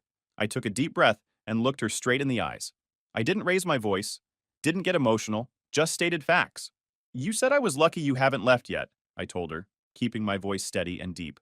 "So I'm making it easier for you." I set the suitcase by the door with a thud, then stepped aside and waited, crossing my arms over my chest. She didn't move at first. She just sat there, looking uncertain for the first time in forever. Not angry, not dismissive, just surprised. Like she was seeing me differently all of a sudden. Like she was seeing me for the first time in years. Her eyes kept going back and forth between me and that suitcase by the door, like she was trying to connect the dots and failing. I could tell exactly what was happening in her head. She was waiting for me to break first, to say something that would give her the upper hand, to turn this into just another argument, where she could roll her eyes and walk away, knowing I'd still be there when she came back, probably with flowers and an apology for something I didn't even do. That was our usual pattern. She'd push me, I'd eventually snap and say something out of frustration. Then she'd act hurt, and I'd spend the next week trying to make it up to her. Wash, rinse, repeat. But I didn't give her that satisfaction this time. I just stood there, arms crossed over my chest, face blank. If she was expecting me to drop to my knees and beg her to stay, she was going to be real disappointed. I'm not that man anymore. That man died the second she said those words at the dinner table. The silence stretched between us, heavy and uncomfortable. I was used to filling these silences, used to being the one who couldn't stand the tension and would say anything to break it. But not this time. This time, I let the silence do the work for me. I let her sit with the weight of her own words, the consequences of her own actions. After what felt like forever but was probably only a minute or two, she put her phone down, first time all night, and sat up straighter. "Mike," she said, her voice softer now, using that tone she used when she wanted something from me. "What's going on? Why are you acting like this?" I almost laughed, like I was the one acting strange. Like packing her bags after she basically told me she was just waiting for the right moment to leave was some kind of overreaction. "I'm not acting like anything," I said, keeping my voice level. "I'm just listening to what you're telling me." The silence between us felt thick enough to cut with a knife. I could practically see the gears turning in her head. She wasn't used to this version of me. She was used to being the one with all the power, the one who decided when we fought, when we made up, when we talked, when we didn't. She was used to being able to say something like, "You're lucky I haven't left yet," and know that I'd just take it and move on. But now, with her packed suitcase sitting by the open door, something had changed. I wasn't playing by her rules anymore. I wasn't the same guy who used to apologize just to keep the peace. I'd spent the last 6 years of my life bending over backwards for this woman, changing myself to fit whatever she wanted me to be, walking on eggshells to avoid upsetting her. And for what? To be told I was lucky she hadn't left yet? Like she was doing me some kind of favor by being my wife? Finally, she crossed her arms and tilted her head, her voice sharper than before. So that's it? You're just… what? Kicking me out? Is this some kind of toxic masculinity bullshit? Did you read some Jordan Peterson or something? I almost laughed at her throwing those terms at me. Classic Sarah, always ready with the buzzwords she picked up from her feminist podcasts and Instagram accounts. Always quick to label any man who stood up for himself as toxic or problematic. I shook my head. No, I'm just giving you what you want. You clearly don't want to be here, so why pretend? She opened her mouth like she was going to argue, but then stopped, because we both knew the truth. She'd been waiting for me to beg her to stay. She expected me to panic, to try and grab onto any last bit of control I had, to promise I'd change, to ask what I could do better, to grovel for her to give our marriage another chance. But I wasn't doing that, and without my resistance, she had nothing to push against. It was like she'd been leaning on a door, pushing with all her might, and I'd suddenly opened it. Now she was falling forward with nothing to catch her. She looked at the suitcase again, and I could see her struggling with the reality of the situation. She'd been holding this over my head for so long, treating the idea of leaving like some kind of weapon, something she could dangle just close enough to keep me on edge, but never actually follow through with. Now the choice was right in front of her. All she had to do was pick up that handle, walk out that door, and prove that she really meant what she'd been threatening all this time. But that would mean giving up the nice house I bought us, the comfortable lifestyle my job provided, the security she'd gotten used to. She'd have to pay her own bills, fix her own problems, be an actual adult for once instead of treating me like some combination of ATM, handyman, and emotional punching bag. You can't be serious, she said finally, her voice a mix of disbelief and anger. You're really going to throw away 6 years of marriage over one comment? There it was. The minimizing, the gaslighting, acting like I was overreacting to one comment instead of responding to years of emotional manipulation and neglect. Is that what you think this is about? I asked quietly. One comment? She threw her hands up. What else would it be about? I say one thing and you go nuclear? Pack my bags and kick me out? What kind of man does that? The kind who's tired of being treated like he doesn't matter, I said simply. The kind who's done being taken for granted. She scoffed, but I saw something flicker in her eyes. Uncertainty. Like maybe, just maybe, she was starting to realize this wasn't going how she planned. I could see the hesitation in how she stood there, halfway between the couch and the door. She knew that the second she walked through that door, there would be no coming back. We both knew it. She took a slow breath, her expression getting tight like she was trying to figure out her next move. I didn't say anything. I wasn't going to make this easier for her. If she wanted to go, she could go. But if she wanted to stay, it wasn't going to be on her terms anymore. Her arms tightened across her chest, her nails digging into her skin. She wasn't just hesitating now. She was calculating. I could see it in how her eyes moved, scanning my face for any weakness, any crack in my resolve. I'd seen this look before. It was the same one she used when she was trying to figure out how to get me to agree to something expensive or unreasonable. The look she got right before she'd either start a fight or turn on the charm, depending on which she thought would work better. Then she let out this short, disbelieving laugh. "You're really doing this?" she said, shaking her head. Unbelievable. What? Did you read some alpha male bullshit on Reddit? She was trying to shame me now, trying to make me feel stupid for standing up for myself, as if having self-respect was something to be embarrassed about. She didn't move toward the suitcase or the door. Instead, she took a slow, deliberate step toward me. "You're throwing me out because of one comment?" she challenged, her voice getting sharper, testing me. "Are you serious? God, men are so fragile.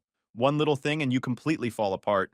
I didn't react because we both knew it wasn't just one comment. This was about everything that led up to this moment. Every look of indifference, every annoyed sigh, every night she turned away from me in bed, every time she made it clear she saw me as an obligation instead of a partner, every time she went out with her friends and came home at 2 a.m. smelling like perfume and not answering my texts. Every time she made me feel like I wasn't enough despite working 60-hour weeks to give her the life she wanted. Every birthday or anniversary she forgot while I remembered hers with thoughtful gifts. Every time she dismissed my accomplishments at work or the things I was proud of. Every time she compared me unfavorably to her friends' husbands or boyfriends. Every time she made plans without consulting me, as if my time and preferences didn't matter. Every time she rolled her eyes when I suggested date night or tried to reconnect, she expected me to crack under her words, to get emotional, to turn this into a fight where she could regain control. But I wasn't playing along. I'm not throwing you out, I said evenly. You made it clear you don't want to be here. I'm just making it easier for you. Her jaw tightened, and I saw uncertainty flicker across her face again, before she masked it. Do you even hear yourself? She asked with a dry laugh. You think you're proving something right now? You think this makes you the bigger person? What, you think you're some kind of hero in this situation? I didn't answer, because this wasn't about being the bigger person. This wasn't about being a hero. This was about me refusing to be the smaller one anymore. This was about me choosing myself after years of putting her first. You know what? She said, her voice rising. Fine. If that's how you want to play this, fine. But don't think for a second that this is all on me. You haven't exactly been husband of the year, Mike. You're always working, always at the gym, always with your friends watching sports or whatever. When was the last time you asked me about my day? When was the last time you really listened to me? I almost laughed at that. I'd spent years listening to her complaints, her criticisms, her endless dissatisfaction with everything I did.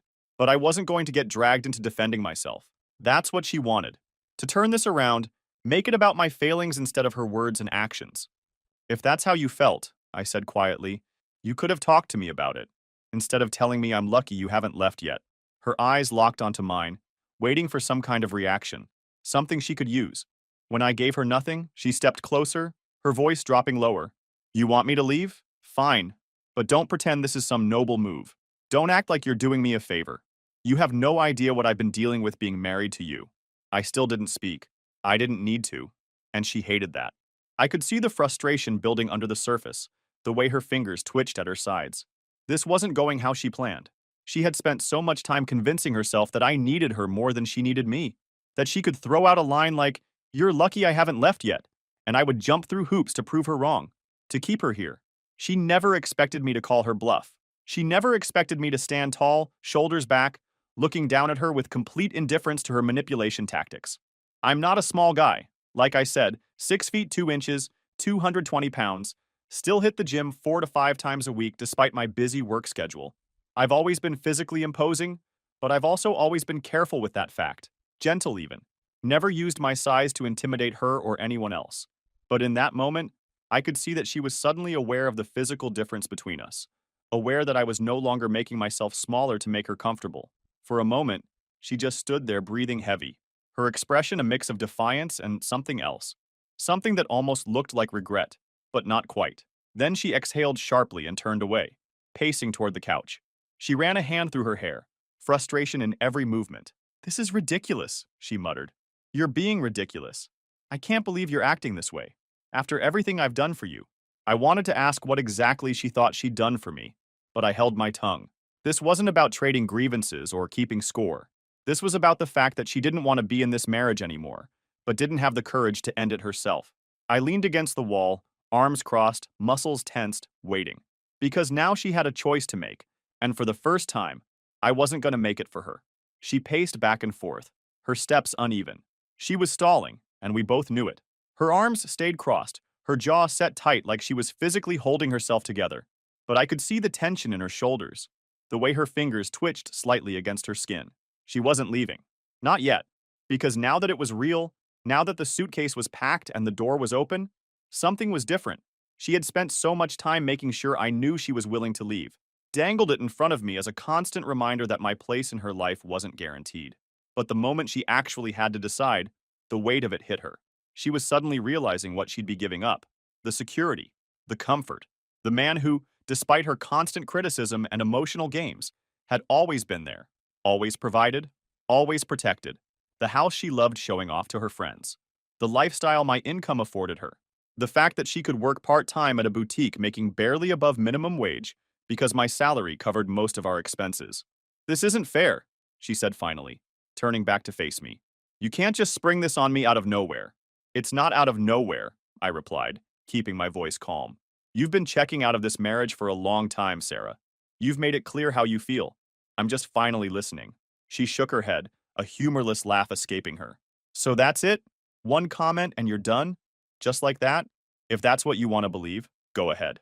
She stared at me, searching my face for any sign of weakness, any indication that I might back down. When she found none, her expression hardened. You know what? Fine. If that's how you want it, fine. I'll go. But don't think this is over. She walked to the suitcase, grabbed the handle, and pulled it up with more force than necessary. I'll be at Jessica's. I'll come get the rest of my stuff later. I nodded, not trusting myself to speak. A part of me was surprised she was actually going through with it. Another part relieved that this was almost over. She walked to the door, then turned back, her expression a mix of anger and something that might have been hurt. I hope you're happy with yourself. This isn't about being happy, I said quietly. It's about being honest. She scoffed, pulled open the door, and stepped into the hallway. The door closed behind her with a finality that should have felt devastating. Instead, it felt like the first breath of fresh air after being underwater too long. I stood there for a moment, listening to the sound of her rolling the suitcase down the hall to the elevator. Then I went to the kitchen, opened the fridge, and took out a soda. I sat down at the table, the same table where she dropped that bomb earlier, and tried to process what had just happened. I should have felt sad. I should have felt like my world was falling apart. Instead, I felt lighter, like I'd put down a weight I hadn't even realized I was carrying. My phone buzzed with a text. It was from her. I can't believe you're doing this to us. I didn't respond. There was nothing left to say. I thought that was the end of it. I figured she'd stay at Jessica's for a while, we'd communicate through lawyers, and eventually go our separate ways.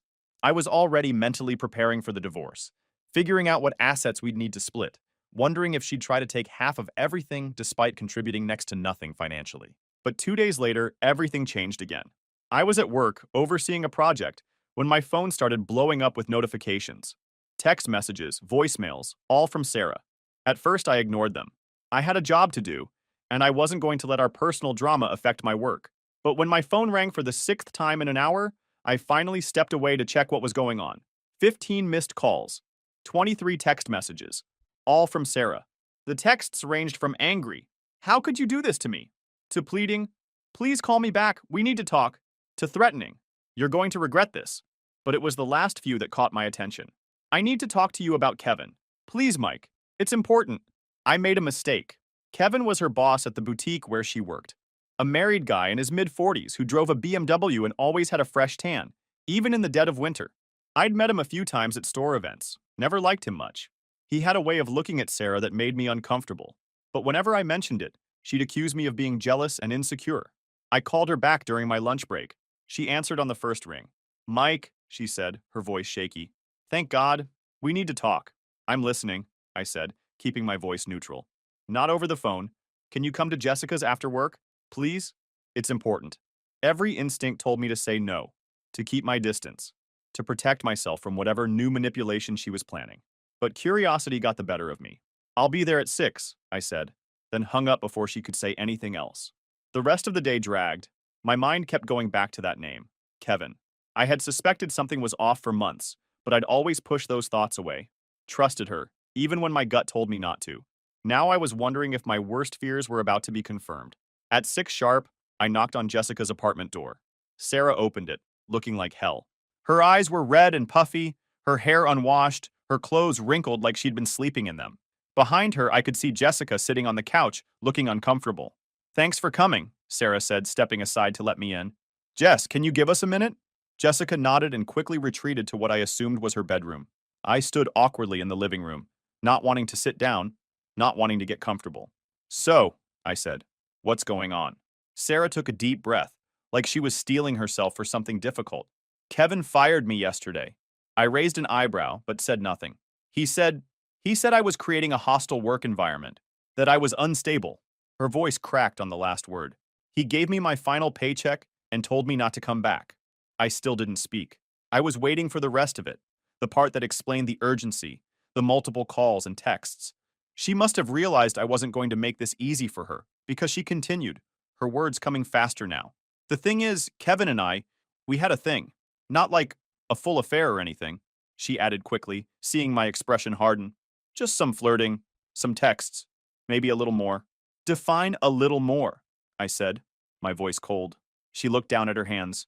"We kissed a few times, after work, and there was one time at a conference in San Diego, we shared a room." There it was. The confirmation of what I'd suspected, but hadn't wanted to believe. I should have felt angry, hurt, betrayed. Instead, I just felt tired.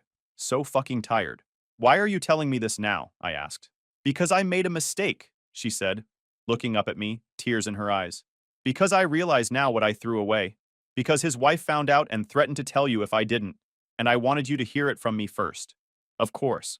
She wasn't confessing out of guilt or a desire to come clean. She was covering her ass, trying to control the narrative before someone else could. And the part about him firing you? I prompted. That's true too. His wife made him. She works in HR for the company that owns the boutique. She could have gotten him fired, but instead she made him fire me. I nodded slowly, processing this information. So now you've lost your job, your affair partner, and your marriage. All in 1 week? She flinched at my bluntness, but didn't deny it. Mike, I know I messed up. I know I hurt you, but I want to fix this. I want to come home. I almost laughed. You want to come home? After cheating on me? After treating me like garbage for years? After telling me I was lucky you hadn't left yet? I didn't mean that, she said quickly. I was just, I don't know, trying to hurt you, I guess. I was confused and unhappy, but it wasn't about you. It was about me. At least we can agree on that part, I said. It was about you. It's always been about you. She took a step toward me, her hand reaching out. I stepped back, maintaining the distance between us. Mike, please, I love you. I made a terrible mistake.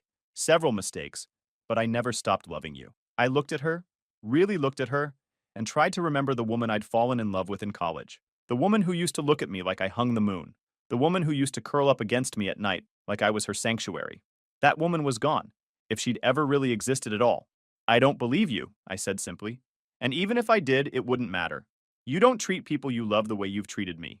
I can change, she pleaded. I can be better. Just give me another chance. I shook my head.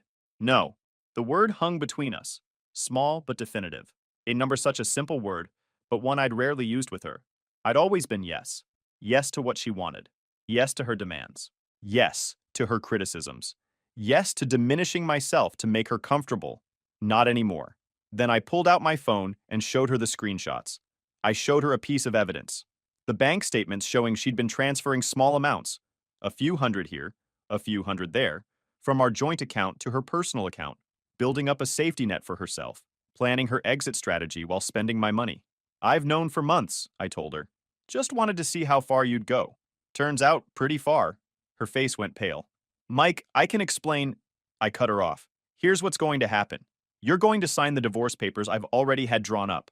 I pulled them from my jacket pocket. I'd picked them up from my lawyer that morning, half expecting I might need them today. They're very generous considering the circumstances. You get nothing except your personal belongings. No alimony, no house, no cars, nothing I worked for while you were busy betraying me. You can't do that, she shouted, suddenly finding her voice again. I'm entitled to half of everything. That's how divorce works. Not when there's documented infidelity and financial fraud, I said, tapping my phone. My lawyer has everything, and Kevin's wife does too. I actually met her for coffee last week. Nice lady. She was very appreciative of the evidence. That's when it hit her. The reality of her situation. Her boss had fired her to save his own marriage. She'd have no job, no house, no money. She'd been planning to leave me, but on her terms, when she had everything lined up. Now she had nothing. Mike, please, she said, her voice suddenly small. I made a mistake. We can work through this. You said I was lucky you hadn't left yet, I reminded her. So now's your chance. She started crying then. Real tears. Not the fake ones she'd used to manipulate me in the past. Big, ugly sobs that shook her whole body. I'm sorry, she sobbed. I didn't mean it. I was just scared and confused and I didn't know what I wanted. I do now. I want you, Mike. I want our marriage. Please, I can't do this on my own. I need you. Almost. Please, she continued, dropping to her knees in front of me, reaching for my hands. I'll do anything. I'll go to therapy. I'll quit hanging out with Jessica and those other toxic friends. I'll be a better wife. I promise. I looked down at her, this woman I had loved for so long, and felt nothing. No anger, no hatred, no desire for payback. Just emptiness where there had once been love. Stand up, I said quietly. Have some dignity. She looked up at me through tear-filled eyes, mascara running down her cheeks. Mike ... The papers are ready to sign, I said, placing them on Jessica's coffee table. You can come by the house tomorrow between 10 and noon to get the rest of your things. I won't be there. I'll have a friend supervise. Where am I supposed to go? She asked, her voice small and broken. I have no job, no money. That's not my problem anymore, I replied. Maybe call your mom or Kevin. I'm sure he'd love to hear from you. She flinched at that. His wife made him block my number. She's monitoring all his communications. Sounds like a smart woman, I said. She's protecting what's hers. Something I should have done a long time ago. Sarah wiped at her tears with the back of her hand. What if I don't sign? I shrugged. Then we do this the hard way.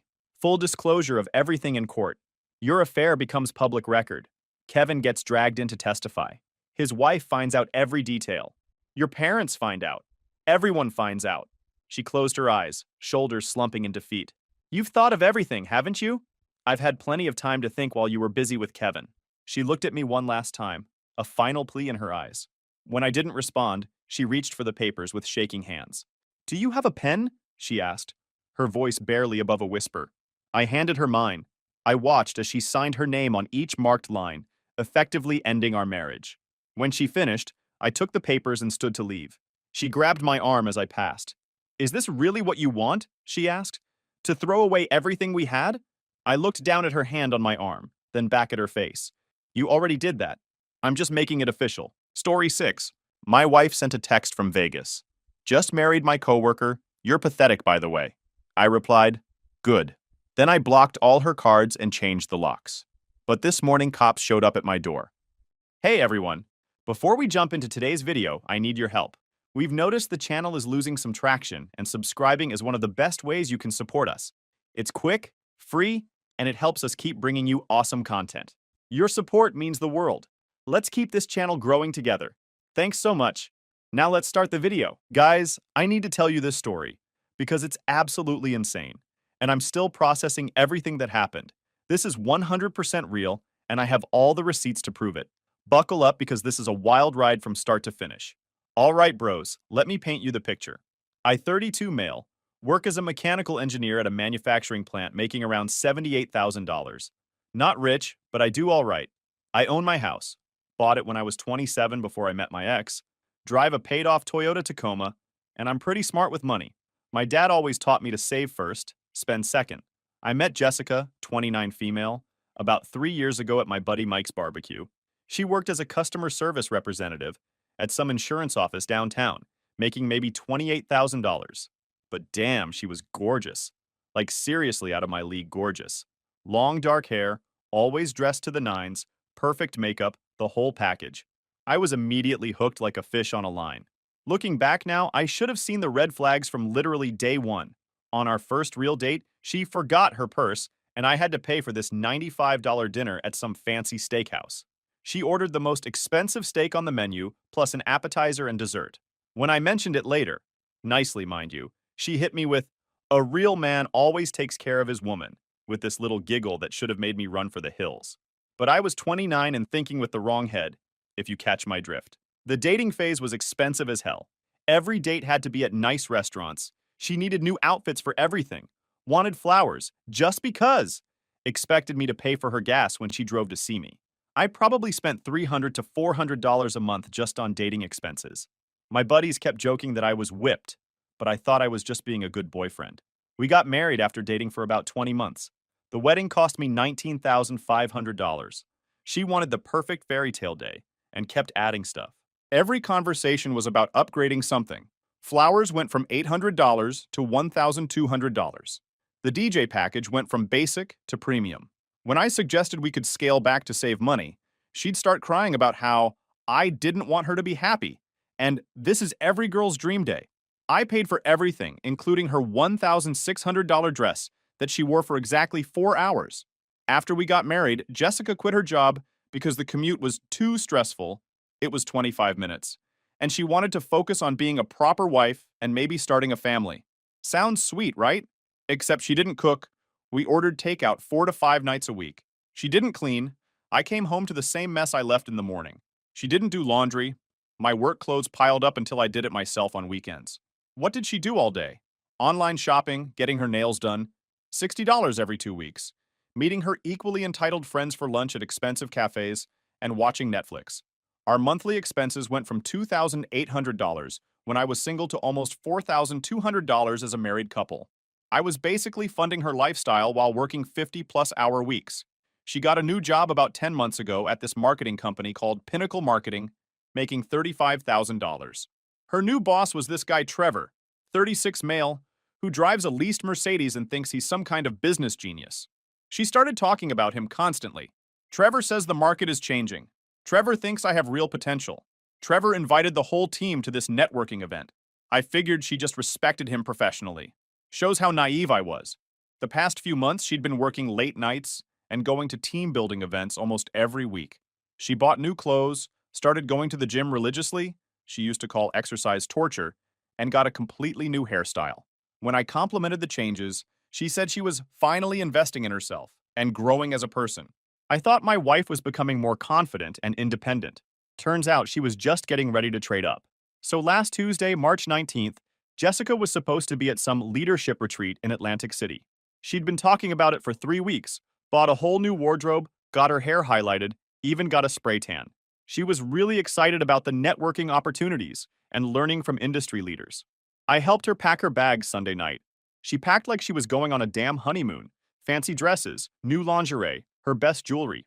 When I joked that it seemed like a lot for a work conference, she said, "You never know who you'll meet," and winked at me.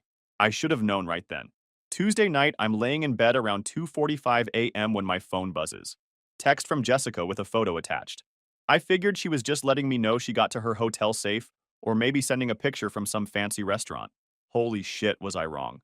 The photo showed Jessica and Trevor standing outside some tacky wedding chapel called Chapel of Love in Atlantic City. Both of them holding up marriage certificates and grinning like they'd won the lottery. She's wearing this white sundress I bought her for her birthday last year, and he's in a wrinkled button-down that looked like he'd slept in it.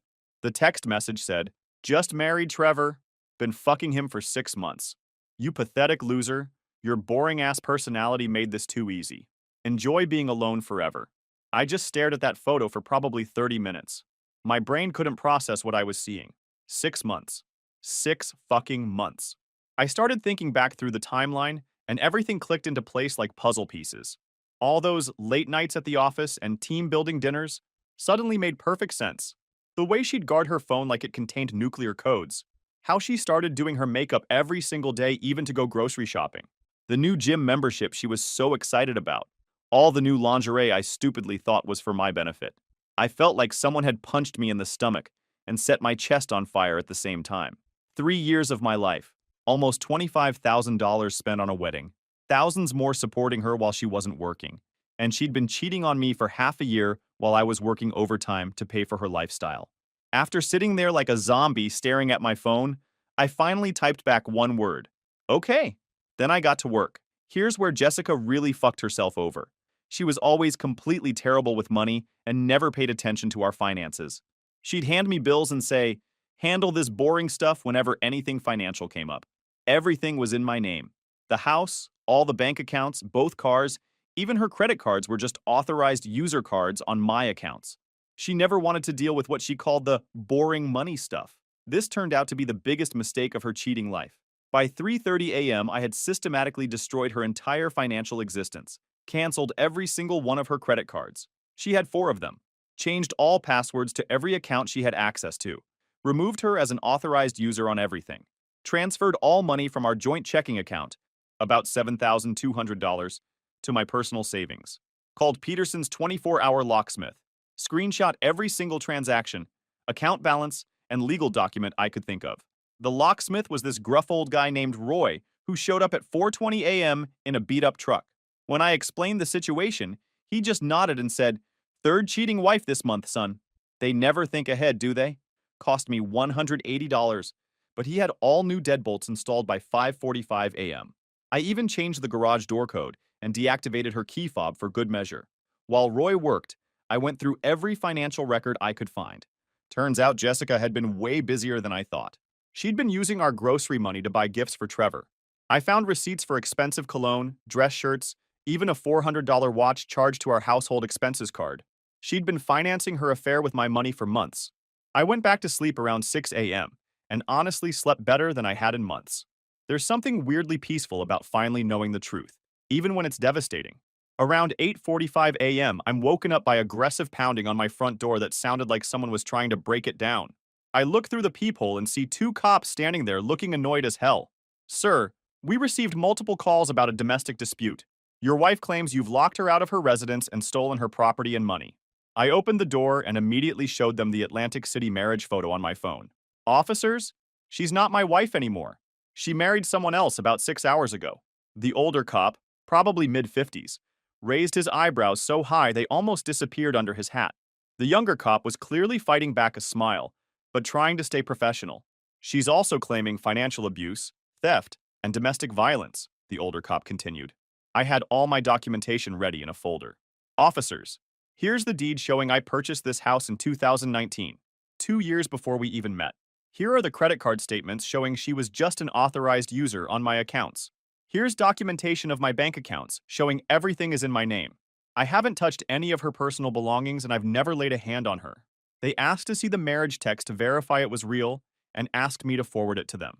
The timestamp clearly showed 2:47 a.m. and the photo was obviously recent. The older cop radioed back to whoever was on the other end. Ma'am, this appears to be a civil matter that you'll need to resolve through attorneys. We cannot compel someone to provide access to property if you've legally married another person. I could hear Jessica absolutely losing her goddamn mind through their radio from wherever she was calling from. She was screaming something about abuse and theft and demanding they arrest me immediately. The cops asked if I planned to destroy any of her belongings. I assured them that everything would be packed up safely and ready for pickup. They left after giving me the standard warning about not destroying property and keeping things civil. As soon as they drove away, I started packing all of Jessica's crap into boxes and trash bags. Took me about 4 hours, but it felt surprisingly therapeutic. Every designer outfit I'd paid for, every piece of jewelry I'd bought her, every book and decoration and random item, all of it went into containers in the garage. Around 1:30 p.m., Jessica showed up with her whole support network. There was Trevor, looking like he'd rather be getting a root canal without anesthesia. Her mom, Patricia, who always thought I wasn't successful enough for her princess, and her sister, Amanda, basically Jessica's evil twin, but somehow worse. Trevor looked absolutely miserable. His expensive Mercedes was parked in my driveway like some kind of statement, but the guy behind the wheel looked like he was questioning every life choice that led him to this moment. He kept checking his phone and wouldn't make eye contact with me. I could practically see him doing mental math about how much his new wife was going to cost him. Patricia immediately went on the attack. You can't just lock her out of her own home. This is illegal. We're calling the police again. Feel free, I said calmly. They already came by this morning. They said it's a civil matter since your daughter married someone else. This is financial abuse, Amanda screamed, pointing her finger at me like some kind of prosecutor. You can't just cut off all her money and leave her stranded. It was never her money, I replied, pulling out my folder of documents. Every account, every credit card, every asset is in my name. Want to see the paperwork? That's when I dropped the bomb that made Trevor go pale as a ghost. By the way, I'll be forwarding your wedding photos to HR at Pinnacle Marketing tomorrow morning. I'm sure they'll be very interested to know about their supervisor marrying a subordinate employee.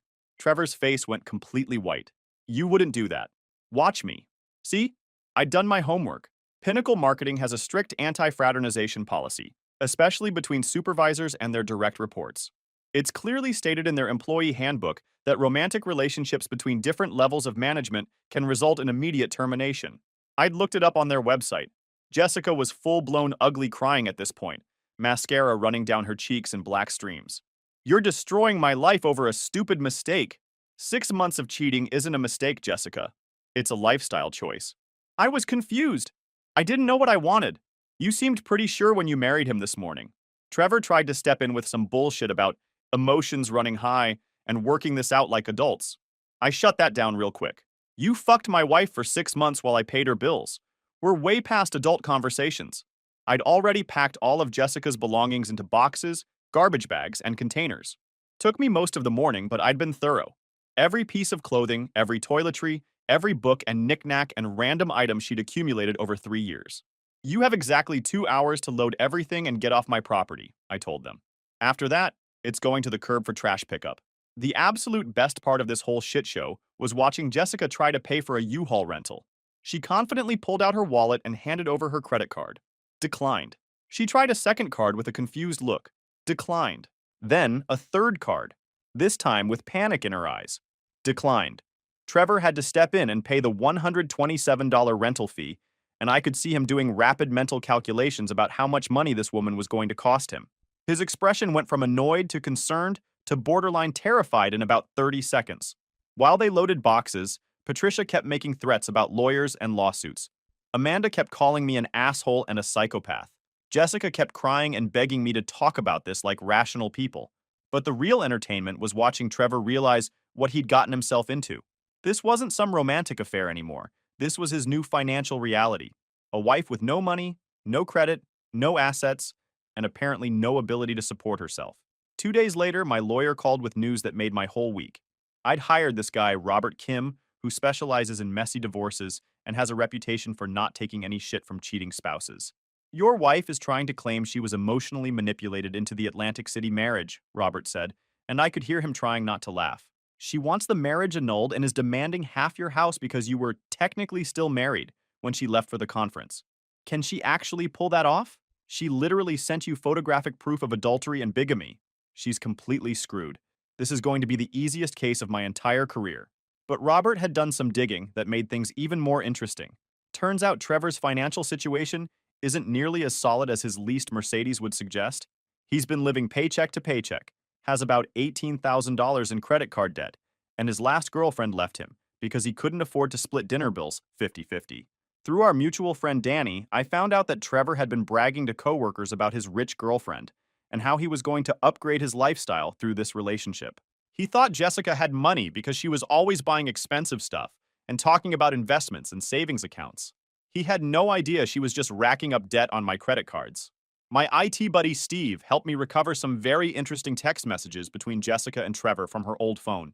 When she upgraded to a new iPhone last month, the phone store had screwed up the data transfer and left everything recoverable on the old device.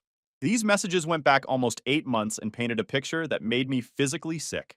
Jessica wasn't just cheating, she was methodically planning to destroy my life while pretending to be a loving wife. Some highlights from their conversation. Jessica: he's so fucking clueless, lol. Works overtime to pay for my life while I'm planning my escape. This is too easy. Trevor: when are you gonna leave him? Jessica: after I figure out how to get half his shit. Been moving money from our grocery budget to my secret account. Almost have enough for our fresh start baby Trevor. You're so smart, he has no idea what's coming. Jessica: the best part is he thinks I'm becoming more independent and confident. If only he knew I was just getting ready to trade up to a real man. That secret account was news to me. Turns out Jessica had opened a savings account in her name only and had been systematically stealing from our household budget for almost a year. She'd been taking out $200 to $300 cash every week for groceries, but our actual grocery receipts averaged maybe $85 to $120. The rest went straight into her escape fund. She'd stolen over $8,000 from our household expenses to finance her affair and her exit strategy. When I posted screenshots of those text messages on Facebook, with phone numbers blocked out, Jessica's victim narrative completely imploded.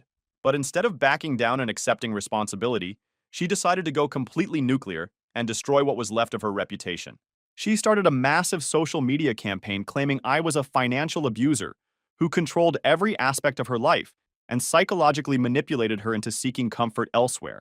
Her mom and sister shared the posts everywhere and tagged mutual friends to make sure everyone saw them.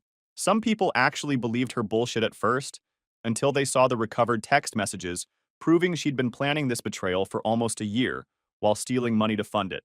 Then Jessica really lost her damn mind and started doing increasingly crazy shit. She convinced her dad to call my boss claiming I was harassing and stalking his daughter and demanding I be fired for being a danger to women. My supervisor Jim already knew the whole story. Small town, word travels fast, and basically told her dad to get lost or face harassment charges himself. She tried to break into my house at 3 a.m. on a Thursday night. My new security cameras caught everything in perfect detail. She was screaming about her grandmother's ring and how I'd stolen her inheritance. Except she'd sold that ring 8 months ago to buy a Coach purse, and I had the pawn shop receipt to prove it. She filed a police report claiming I'd stolen and killed her cat and was holding the body hostage. We never owned a cat.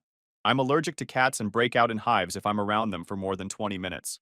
When animal control called me, I offered to take an allergy test to prove it and sent them photos of my prescription antihistamines. She started calling my mom at work, crying about how she'd made a horrible mistake and Trevor meant nothing and was just using her for sex. My mom, bless her heart, told her, "You should have thought about that before planning this for 8 months, sweetie. Actions have consequences."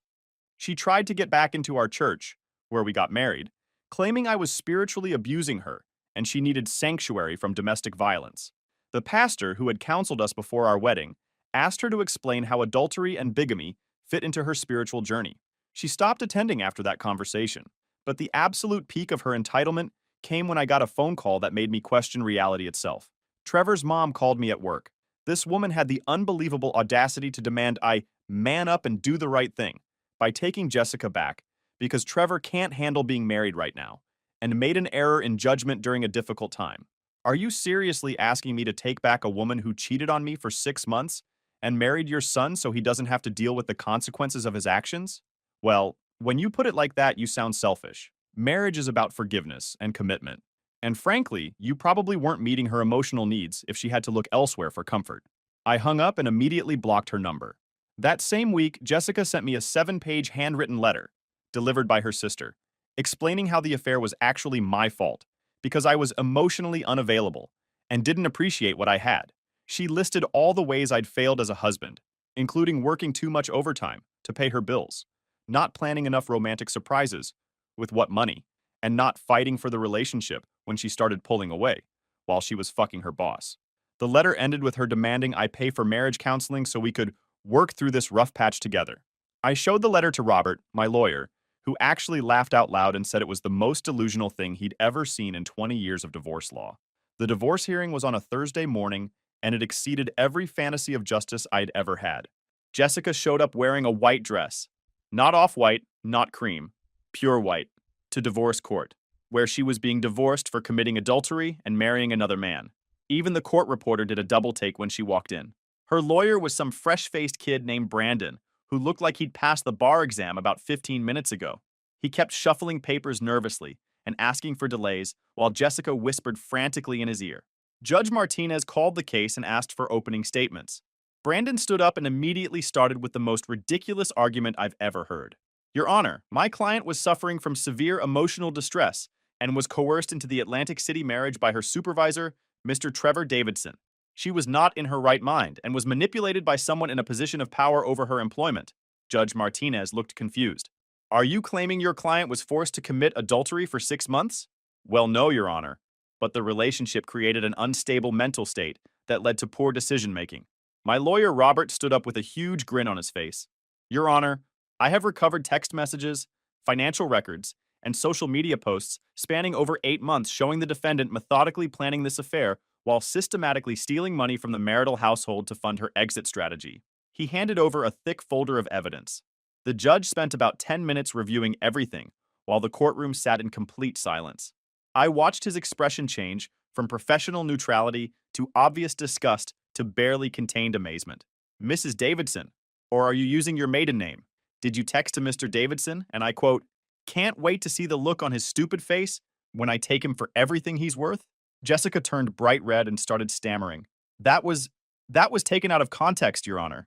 What context makes planning to financially destroy your husband acceptable? Silence. And did you systematically withdraw money from household accounts under the pretense of grocery shopping while actually funding a secret savings account? More silence. And did you purchase gifts for your paramour using marital funds without your husband's knowledge? Jessica started crying but couldn't form words. Judge Martinez looked disgusted. I've seen some pretty terrible behavior in my courtroom, but this level of premeditated deception is remarkable. The divorce is granted immediately. Jessica got her personal belongings, her car, a 2020 Honda Civic with $11,000 still owed on it, and absolutely nothing else. But here's the beautiful twist that made everything worth it. Since I'd paid for Jessica's marketing certification program last year, $2,200, and supported her career development, she actually owed me spousal support. 6 months at $350 per month. The look of absolute rage and disbelief on her face when the judge announced that was worth every sleepless night I'd had over this whole mess. Outside the courthouse, Patricia started screaming about how I was stealing from her baby and destroying an innocent woman's life. Amanda tried to throw her coffee at me, but missed completely, and hit some random guy walking by, who then started yelling at her about assault. Trevor wasn't even there.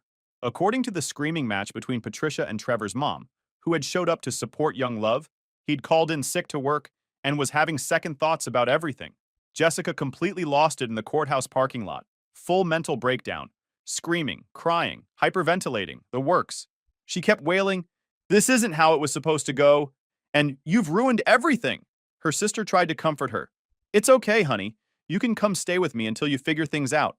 Jessica looked at her with pure disgust. "I can't live in your shithole apartment. It smells like cat litter and failure." Even Amanda looked hurt after that comment.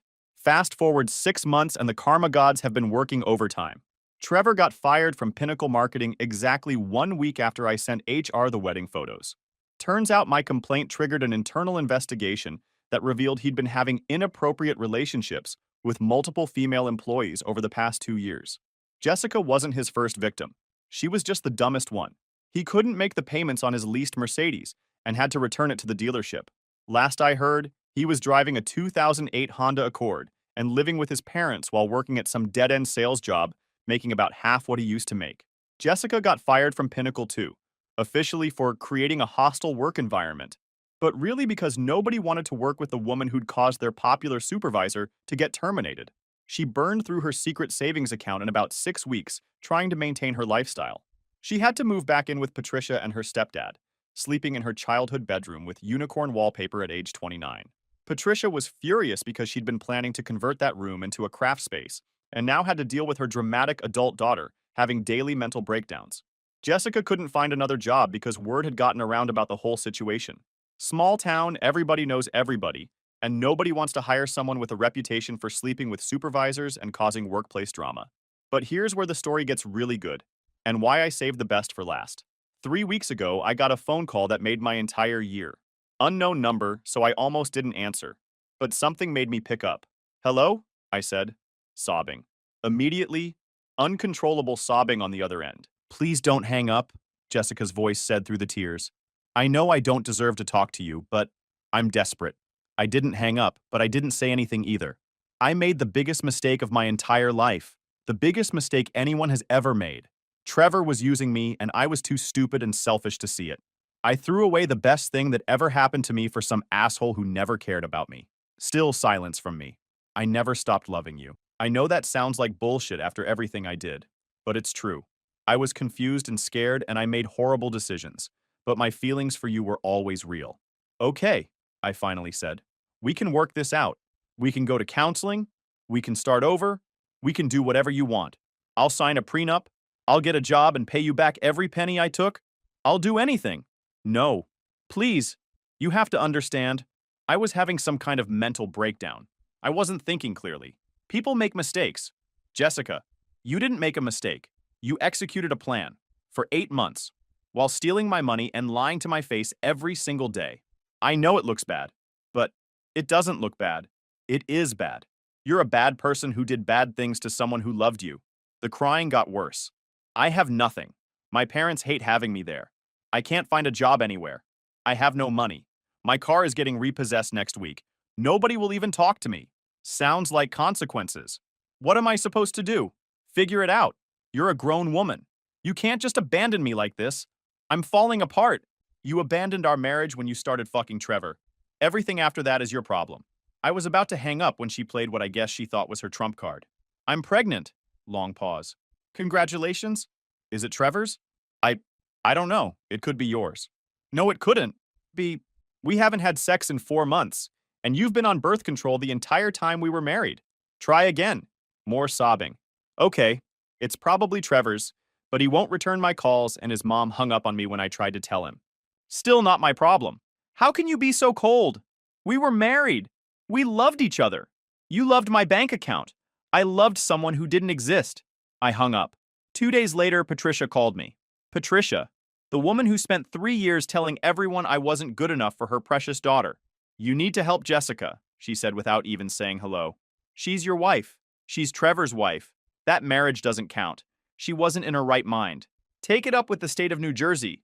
They seem to think it counts. She's family. You took vows. She broke those vows when she committed adultery. Multiple times. For months. Everyone makes mistakes. You're supposed to forgive. Some mistakes are unforgivable. She's pregnant and scared and has nowhere to go. She can go to Trevor. He's the father. Trevor won't talk to her. His family wants nothing to do with her. Sounds like a pattern.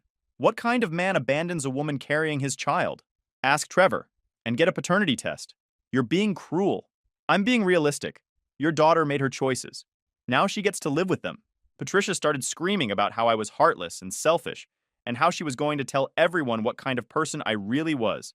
I reminded her that everyone already knew exactly what kind of person Jessica was, and hung up. But the absolute best part came last week. Trevor called me. Trevor. The balls on this guy.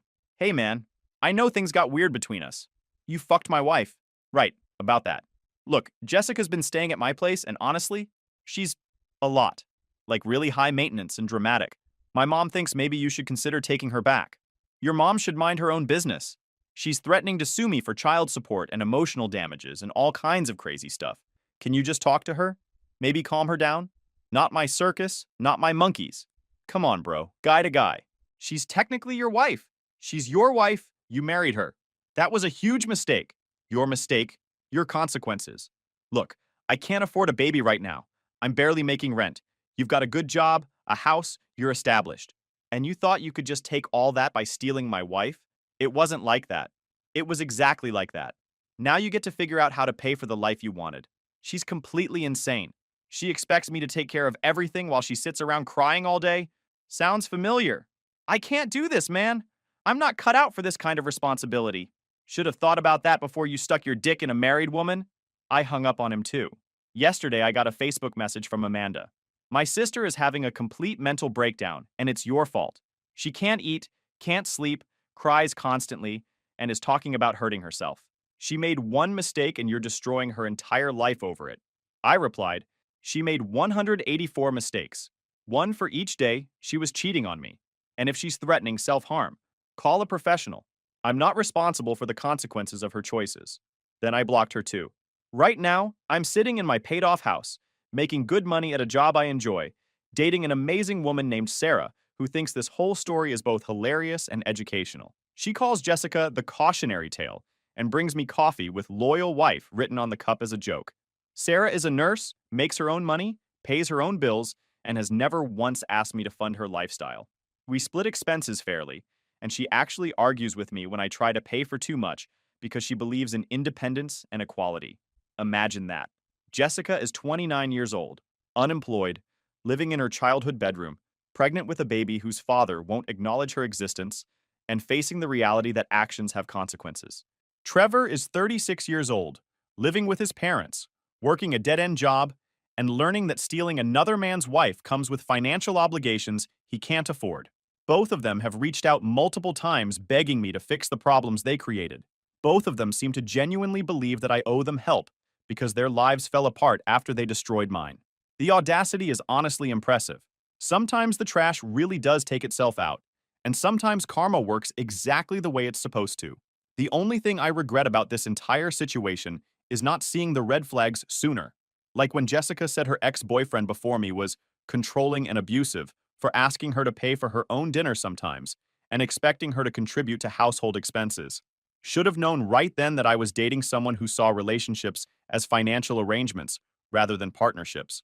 But everything happens for a reason, and I'm genuinely grateful this happened before we had kids, or I wasted any more years of my life on someone who saw me as a bank account with benefits.